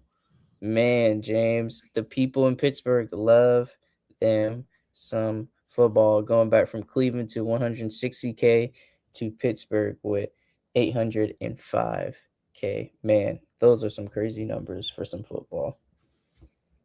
Agreed. Agreed. It's the NFL does such a great job of monetizing and hyping every aspect of the NFL experience, from the draft, from beginning of how it starts, from the combine to the draft to obviously the regular season, the playoffs, and then when you actually look at what they do in between times, um they're monetizing and hyping up NFL Pro Days, which are in between the draft. In between the combine and the draft, and then you'll start seeing OTAs and mini camps and training camp. You'll see all of those things that they just do a great job of engaging the audience and making the fan experience so much, so much and so interesting. And it'll continue to grow and it'll continue to like. I that's why when people say like this gonna go away or I'm gonna boycott, the NFL has found ways to make new fans, and what they're doing now with the NFL flag is going to be even crazier, because it's nuts.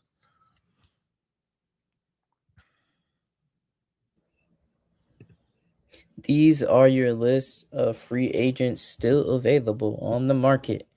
Wide receiver Debo Samuel, wide receiver Jawan Jennings, Tyreek Hill, Stephon Diggs, Keenan Allen, defensive tackle DJ Reader, offensive tackle Taylor Decker, tight end David Njoku, guard Kevin Zeitler, linebacker you got Mr. Bobby Okereke, Bobby Wagner, legendary Hall of Famer in the making, Matt Milano, defensive ends Joey Bosa, Von Miller, Cam Jordan, and Hassan Reddick, L'Jarius Sneed at cornerback, and kicker Daniel Carlson.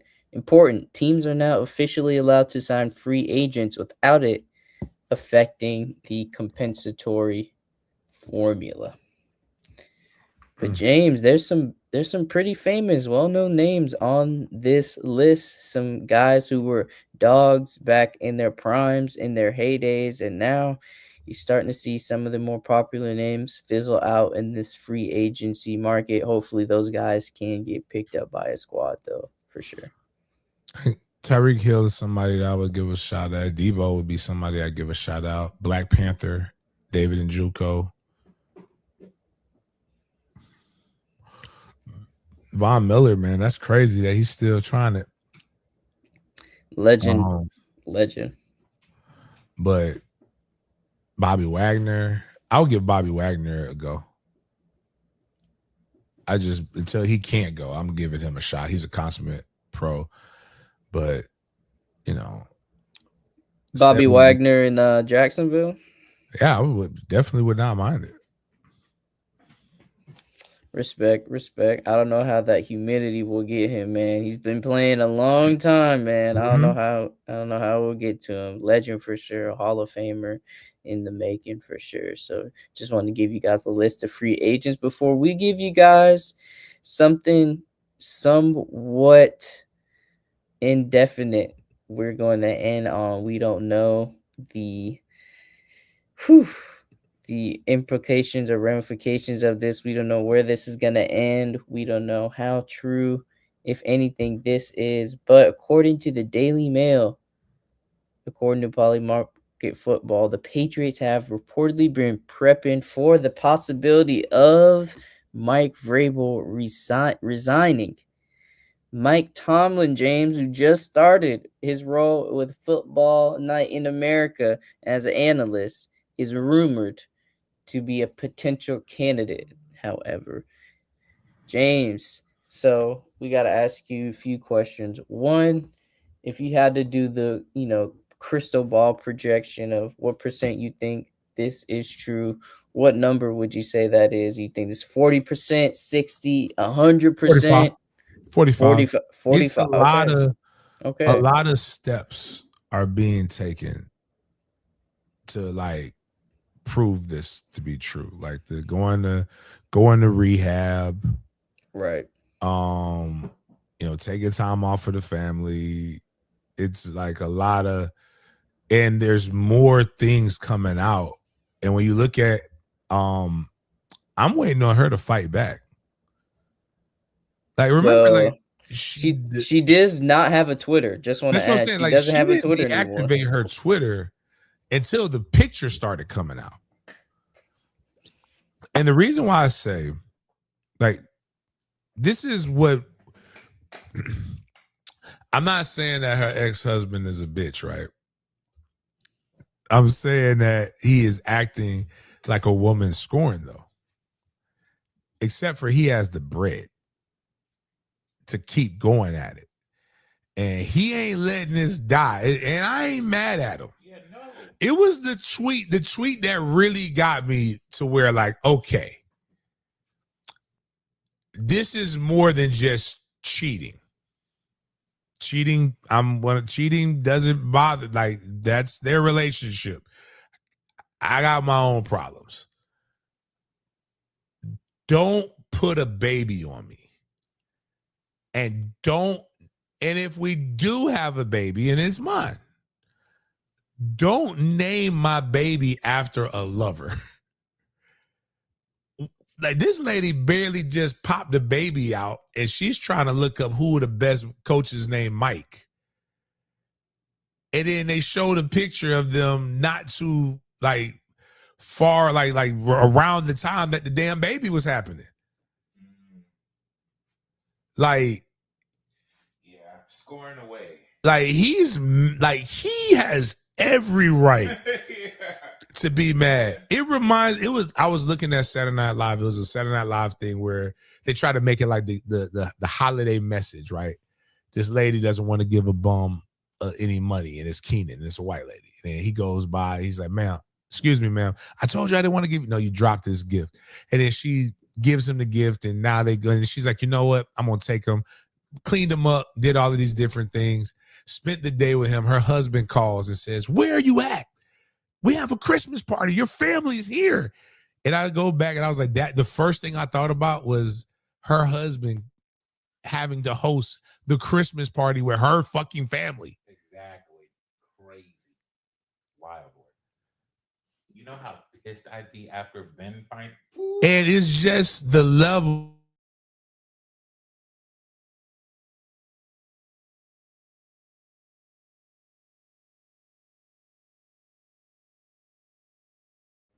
Sorry about that, guys. Got some technical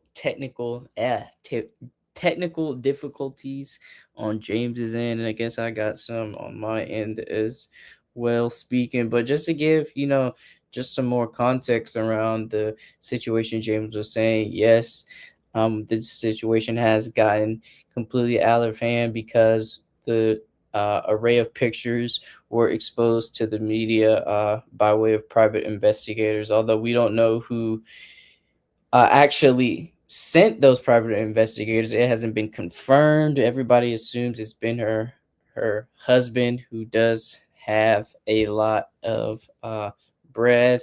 If I'm not mistaken, he is on the board of Smash Burger. And James, I think we were able to hear you just now. I think you just came in. That's a powerful husband. Oh, okay, my bad. We just can't see you, but we can hear you. Oh, and yeah. Like, man, damn. She started talking about the conspiracy theories, but computer cut off. Like, God, no. Yeah, everything just went black in her. Yeah, man, Jesus. But like, yeah, like, Joe, Smash is crazy. Yes, Smash Burger, ironically, yes, it is wild, but yeah, she has been getting smashed. She has been fired from her role at The Athletic. She has been resigned. She did resign from The Athletic. She wasn't fired. She resigned. She did resign. I do want to clarify that she did resign, and we do not know what she's doing on terms of social media activity because she did deactivate her Twitter account as well. So it's just the funniest things that, again, like, she's on Jada Pinkett levels. But like, it's wild because people are like, why is she being attacked and why not Mike Vrabel? And while I I can agree with that. Yeah, I get that. But let's not absolve her from responsibility here. Like her husband's grieving here right now. Her husband is the one who's doing this shit. We should feel for her husband. I feel for her husband and Vrabel's family. I mean, like the girls feel about Meg. That's how we should feel. Right. And we're not going out here. Let's go cheat back, fellas. Yeah, that is. Don't get me started. Fellas, let's get back. Let's do this for Smash Burger. We're going to smash everybody for Smash Burger. Do you know how many men see you put let's cheat back and be like, I'll never date this woman? You're just taking yourself out of pool for Meg. For Meg. But it's more, but it's her lack of, I'm trying to find the tweet because they like went through the lack of like, it's just what made her really deactivated. It's like, she was being a man. And what I mean by that is deny until you can't deny no more. She said that, nah, I ain't do nothing. I did not have sexual relations with that football coach. And then he said, nah. Or like, it reminded me, it was Dave Chappelle, Mad Real World, when they was just like, he was like, you had sex with my girlfriend. The white dude, he's like, I didn't have sex with Katie. No, you had sex with me. Man, you such a correction. I had sex with Katie. Charlie Murphy. It's just, oh man. It's like, again, it's just the funniest thing. It's like we didn't grow up, but maybe the problem is streaming television destroyed America. And what I mean by that is kids can miss school and watch every favorite show they want to watch. You can watch every episode of One Piece, and there's like 27 seasons of it. You know what I had to watch when I got sick? Daytime soap operas and Ricky Lake. Ricky Lake, Judge Judy, Maury Povich, Jerry Springer. You act like we didn't grow up with Maury Povich, and 90% of the people who, when they did the paternity test, you are not the father. Like, brother, we got stats. We got stats and figures to show us that, yo, you'll put a baby on somebody, and some of them women were on the show 6 times. That means she put that baby on 5 different dudes. 5. Like, you know what? We need to go back to, if you guys got hot girl summer again, we're going back to 50 Cent. Have a baby by me, baby. That's what he needs to do. Have a baby by me, baby. Be a millionaire. Yeah. I write a check when the baby comes. Who the fuck cares? Like, but again, we can, like, this was sad. This still is sad because I feel bad. Yeah, the kids seem like, because this man doesn't give a fuck about his own kids at this point, because that might not be his kids. Ooh. Is that why he's doing this? Just want to clarify, I did say Smash Burger. It did make a good pun, but I was mistaken, got the S's confused. Her husband, Kevin Goldschmidt, is a Shake Shack executive. As reported by burgers are smashed. People.com. He serves as the VP of Total Rewards and HR Technology. Oh, he's a tech nerd. Oh, so he's good. No, of course he's good. But I'm saying she's not. This ain't going away. He knows people that can get the stuff from the internet. That's facts. That's big facts. He is going to not be happy until everybody is unhappy. Like, he's going, like, that's why this stuff, he's not going after Vrabel. He doesn't care about Vrabel. He's going after Vrabel's wife. He wants her to leave him. I feel, you know what? I'm with him. And like, he's got means. Like, it's one thing to have the knowledge. It's another thing to have the means and the technology. This is like crossing Batman. Yeah. Like, the last thing you want to do is cross, like, yo. And I'm Mike, I don't think Mike should resign. No, I don't think Diana should have resigned. Not at all. I just find it funny because, as I started in earlier, I ran out of fucks to give. I got my own problems, but this shit is hilarious. Yeah, I actually want to see him. The only right now, like, I am invested. Yeah. I am invested in getting this. That other shit, I don't know all of the Shake Shack, whatever, it's Shake Shack, right? Yeah. I don't know all the Shake Shack men past tryst. I don't know all Diana Rossini's past tryst. Don't know who all Mike Vrabel's fuck. Don't really care. I know one. And I want to see, I'm invested in how this ends. Meg, I'm like, nothing, man. She's been with 30 niggas since we've known who she was. The thing that pissed me off about Meg is like, she dating a 1% light-skinned dude who at any but good hair. Time, yeah, I would never be compared to. Now that it didn't get fucked up, I'm like his brother or something. All men are now Clay. Like, I'm not Clay Thompson. Nah, it doesn't even matter. She's been her problem is she's been with everybody. And we've known about it. It doesn't matter. Actually, the problem isn't that she's been with everybody. It's the problem is she's been with everybody and we know it. So it's kind of like, man, it's Tuesday. Right. It's Wednesday. What's new? Now she's out there taking shots out of bitches' breast and like living her like, bro, you was crying for a second. You weren't really hurt. Or you actually out here projecting. Clay is out here making shots. Like, I don't even feel like Clay don't care. He's on a yacht. He's rich. They're rich. I don't have any problem with that. That story is going to be there. Clay's going to date another bad bitch and Megan's going to date another rich dude. But this here is great drama. I hope like somebody makes a Tubi movie of it or somebody does. Like, I hope it continues. I'm like, man, I can't wait. Closer to our level. Yeah, it's like what is it? It's like when Bill Clinton got popped for getting head from Monica Lewinsky. It's like they were reading the reports, like they were reading it on TV, and like you're like, man, this is. I just want to every time I see, ooh, some Vrabel news. Let me get my popcorn here. Let me like the dude. Let me kick back, get my legs up here, man. Oh, yeah. Well, I said, did you see what Chris Sims got fired? He's not even good at his job. Like they want to hire him. Chris Sims got fired because they want to hire the black guy who might become the New England Patriots head coach. You think I want to hear Chris Sims when I can hear Mike Tomlin?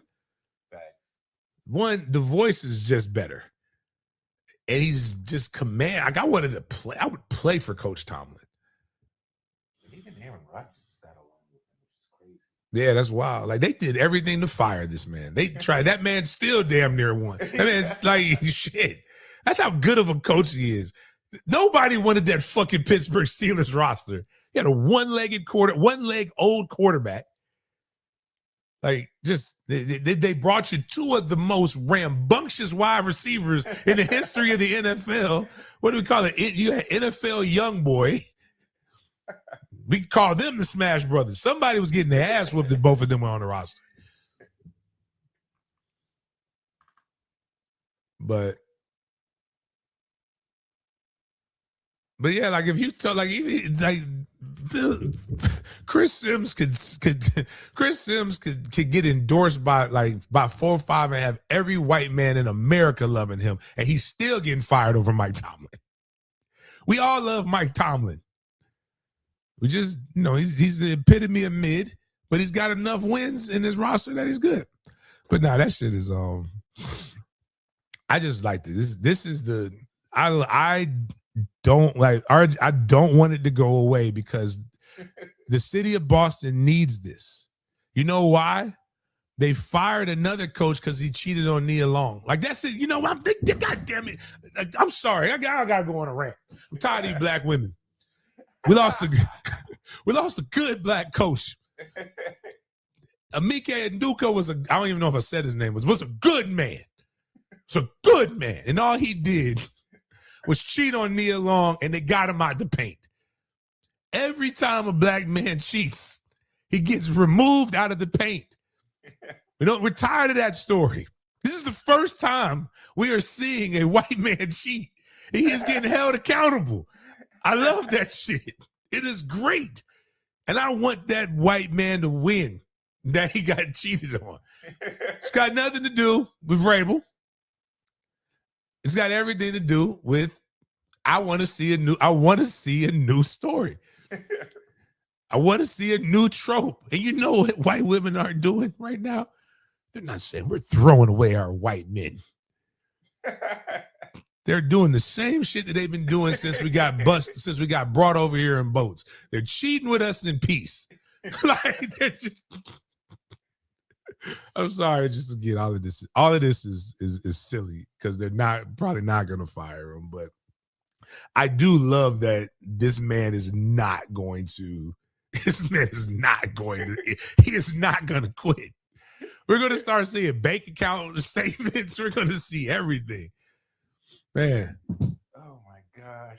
I wonder if he read the text messages. If they had to be Steve Smith-esque. They had to be like this man is hurt. He's probably chilling with her mom. Her mom probably likes him more than him. Mm-hmm. He's available. Yeah. She'd miss fucking Christmas. Yeah. And her mom often complains that this is what happens when you bring your family into it. She often talks about them. And her mom often kind of complains about how she takes work over family, and family should be the most important. Blah, blah, blah. And you know what? The worst part about her is that if anybody has any reason to be super busy, it's him. She's not dating a schmuck. Yeah, he can understand.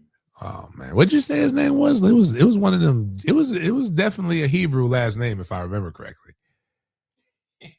She didn't even take that. That's when I'm telling fellas, listen, free game. Jaden, you got a nice you and that young lady still together? Of course. That's a good young lady. You do right by her. But I'm gonna give you some game, dog. If you do crease the J's and bend the knee, gotta tell her now. They ain't you ain't having no kid with two last names. If she can't take the last name, she can't be in the game. But like this Diana, like just not even taking the man's last name. Like that's what we should have. That's when we should have known. Yeah, that's when we should have known. There was red flags there, man. Red flags, man. But hate to bring her into it. She's a great. That's a nice young lady. That Jaden got. But again, just a couple rules. I'm gonna tell my guy. I'm telling my sons, if you indeed have to bend the knee and crease the J's, she got to take the last name. If she can't take the last name, you can like her, you can love her.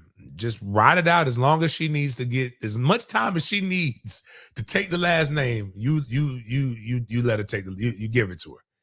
And if she can't eat at Checkers, she cannot eat at Ruth Chris. But oh man, I need you to do what to tell them. Hey, you got to take your L's in silence, man. Going public with their wife's cheating is telling you your own pickle don't work or lack thereof. Hey, man. God bless, man. But, you know, anyways. What we got? The big BS or bussin'? We do have our BS or bussin' food review segment, and we got a sweet treat for y'all today. Shout out to Dairy Queen because, James, they have some new items on their DQ breakfast collection. So we're going to go one by one, and everybody in the chat, I need y'all to spam BS or bussin' on these 3 food items. So every person should have at least 3 BS or bussins in their chat. But let's start off with the Fruity Pebbles shake in the back. James, what are we going with? I'm gonna rock with that. All of this is messing up my A1C by just reading it, but I like Fruity Pebbles. I like to drink the milk from the Fruity Pebbles, so it only makes sense for me to like the ice cream. I would figure it's gonna be pretty good. I'm gonna say, and because I've gotten older and I didn't drink milk for a long time like I used to. My stomach is going to be fucked up from this, so I'm lactose retarded right now. So. But I'm going to ride with that one. Bless you. And this one's quite a tongue twister, but the new Choco Frosted Donut Blizzard treat, I assume, on the left side in the blue Blizzard cup. I don't know what's going on at the top of it, but I'm good on that. And then the fan favorite, the one I've seen go viral, the new Cinnamon Toast Crunch dipped ice cream cone. What do we say about this one? I don't really, I'll eat a glizzy, man. You're not gonna shame me into eating a glizzy. I'm not eating a glizzy, but I have a hard time eating ice cream like that. And um, I'm gonna go with BS because it's just too much going on. Like I think I'm just but I can see why people may like that. For sure. Shout out to Dairy Queen for their new breakfast collection treats. And we got one more video, one more post before we close out the day. And this is our OG Wyland post, courtesy of Le'Veon Bell. So let's see what Le'Veon had to say for his OG Wyland segment of the day. Let's get into it. Is muted.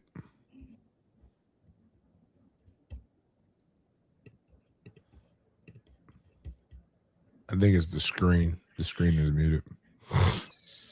Sorry about that. It was muted. We're going to try it again, and it's going to be up in no time. Going to do this with you guys right quick. But it's just funny with how like what he's gonna get on here and start talking about. Like you got a coach who is now an offensive coordinator in the NFL again that won multiple Super Bowls, was Andy Reid's disciple, and he gets picked apart and doesn't even get an opportunity to be a head coach. And then you got guys like Adam Gase, who not only is terrible at their job, you know he's a druggie, and you know they knew about these things. And this is why people have hard times when people discuss things like DEI and other things like that. But let's listen to what Le'Veon has to say about one of his former coaches. Who's the worst teammate you had? The worst? Like somebody you really couldn't stand. Like, I really hate this dude. I gotta use a teammate or make it a coach, bro. Shit. Both. That nigga Adam Gase, bro. He might have been the dumbest coach ever. Hey, chat. Look, I promise you, bro. If it's 2nd and 9, and Adam Gase is the coach, I promise you, I bet you $1 on it, he's calling a halfback dive. He's calling a halfback dive if it's 2nd and 9. Every time. Bro, there's not been that one play, like one time where I was in the huddle and it was 2nd and 9 or 2nd and 10, and the play coming in and he did not call a fucking dive, bro.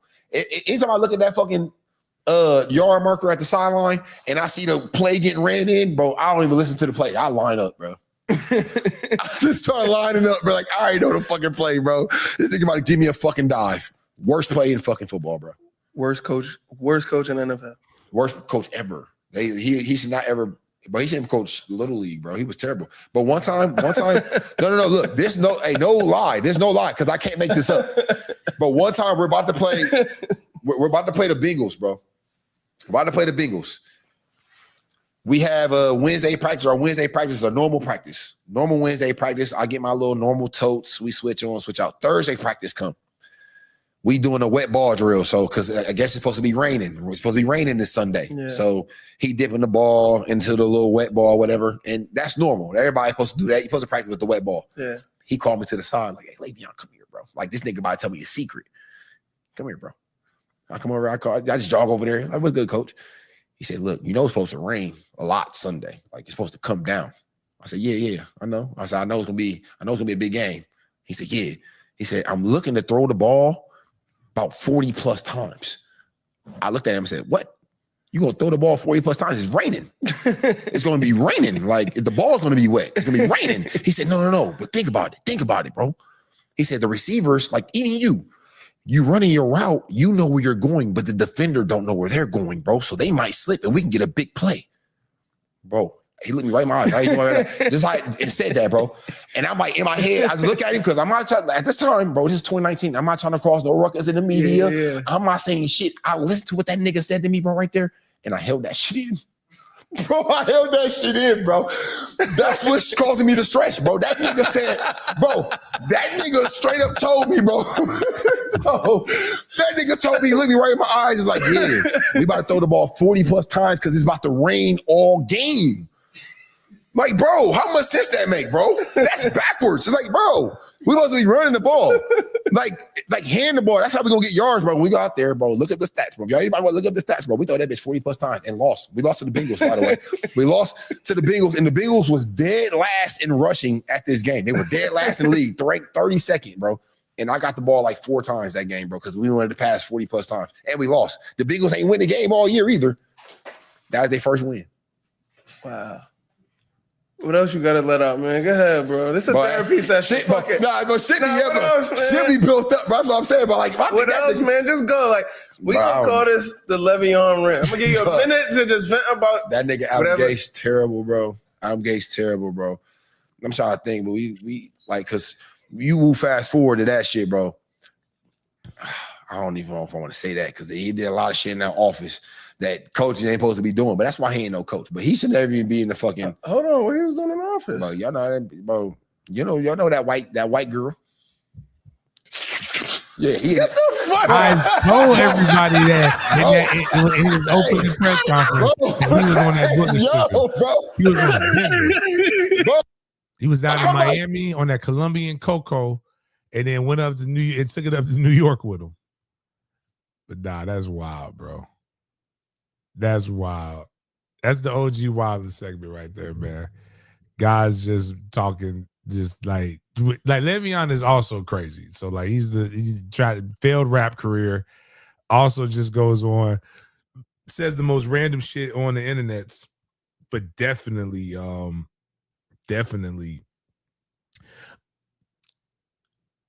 There's a lot of cocaine usage in the NFL. Like I remember I've seen some stuff that one of my friends got me. Oh, wow, we have the stats.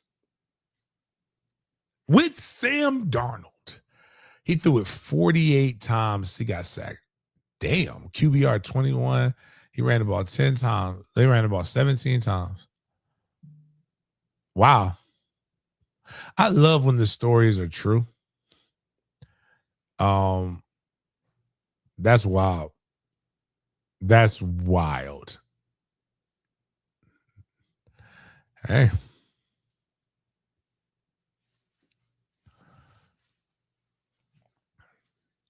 That's funny. What was the they were they were 0-11 at the time. That's insane.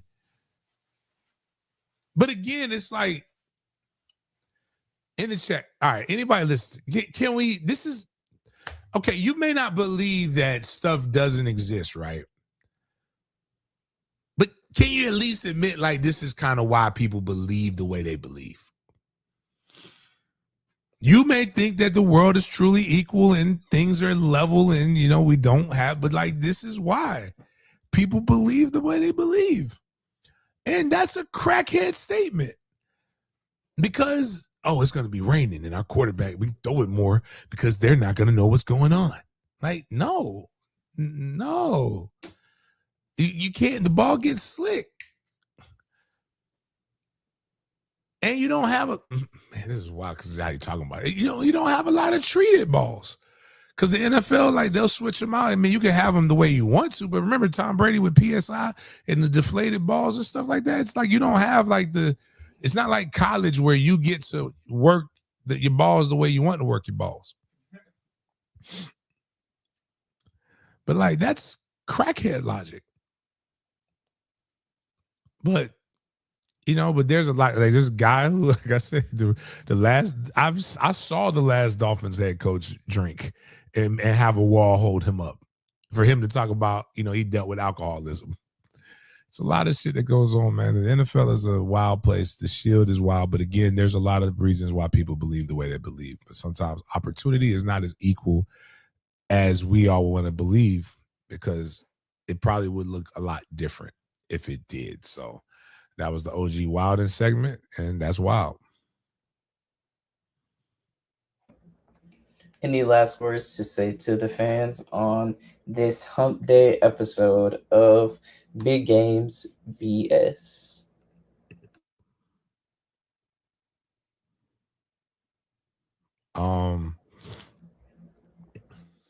That's it, man. Appreciate everybody for chopping up. We'll see you guys.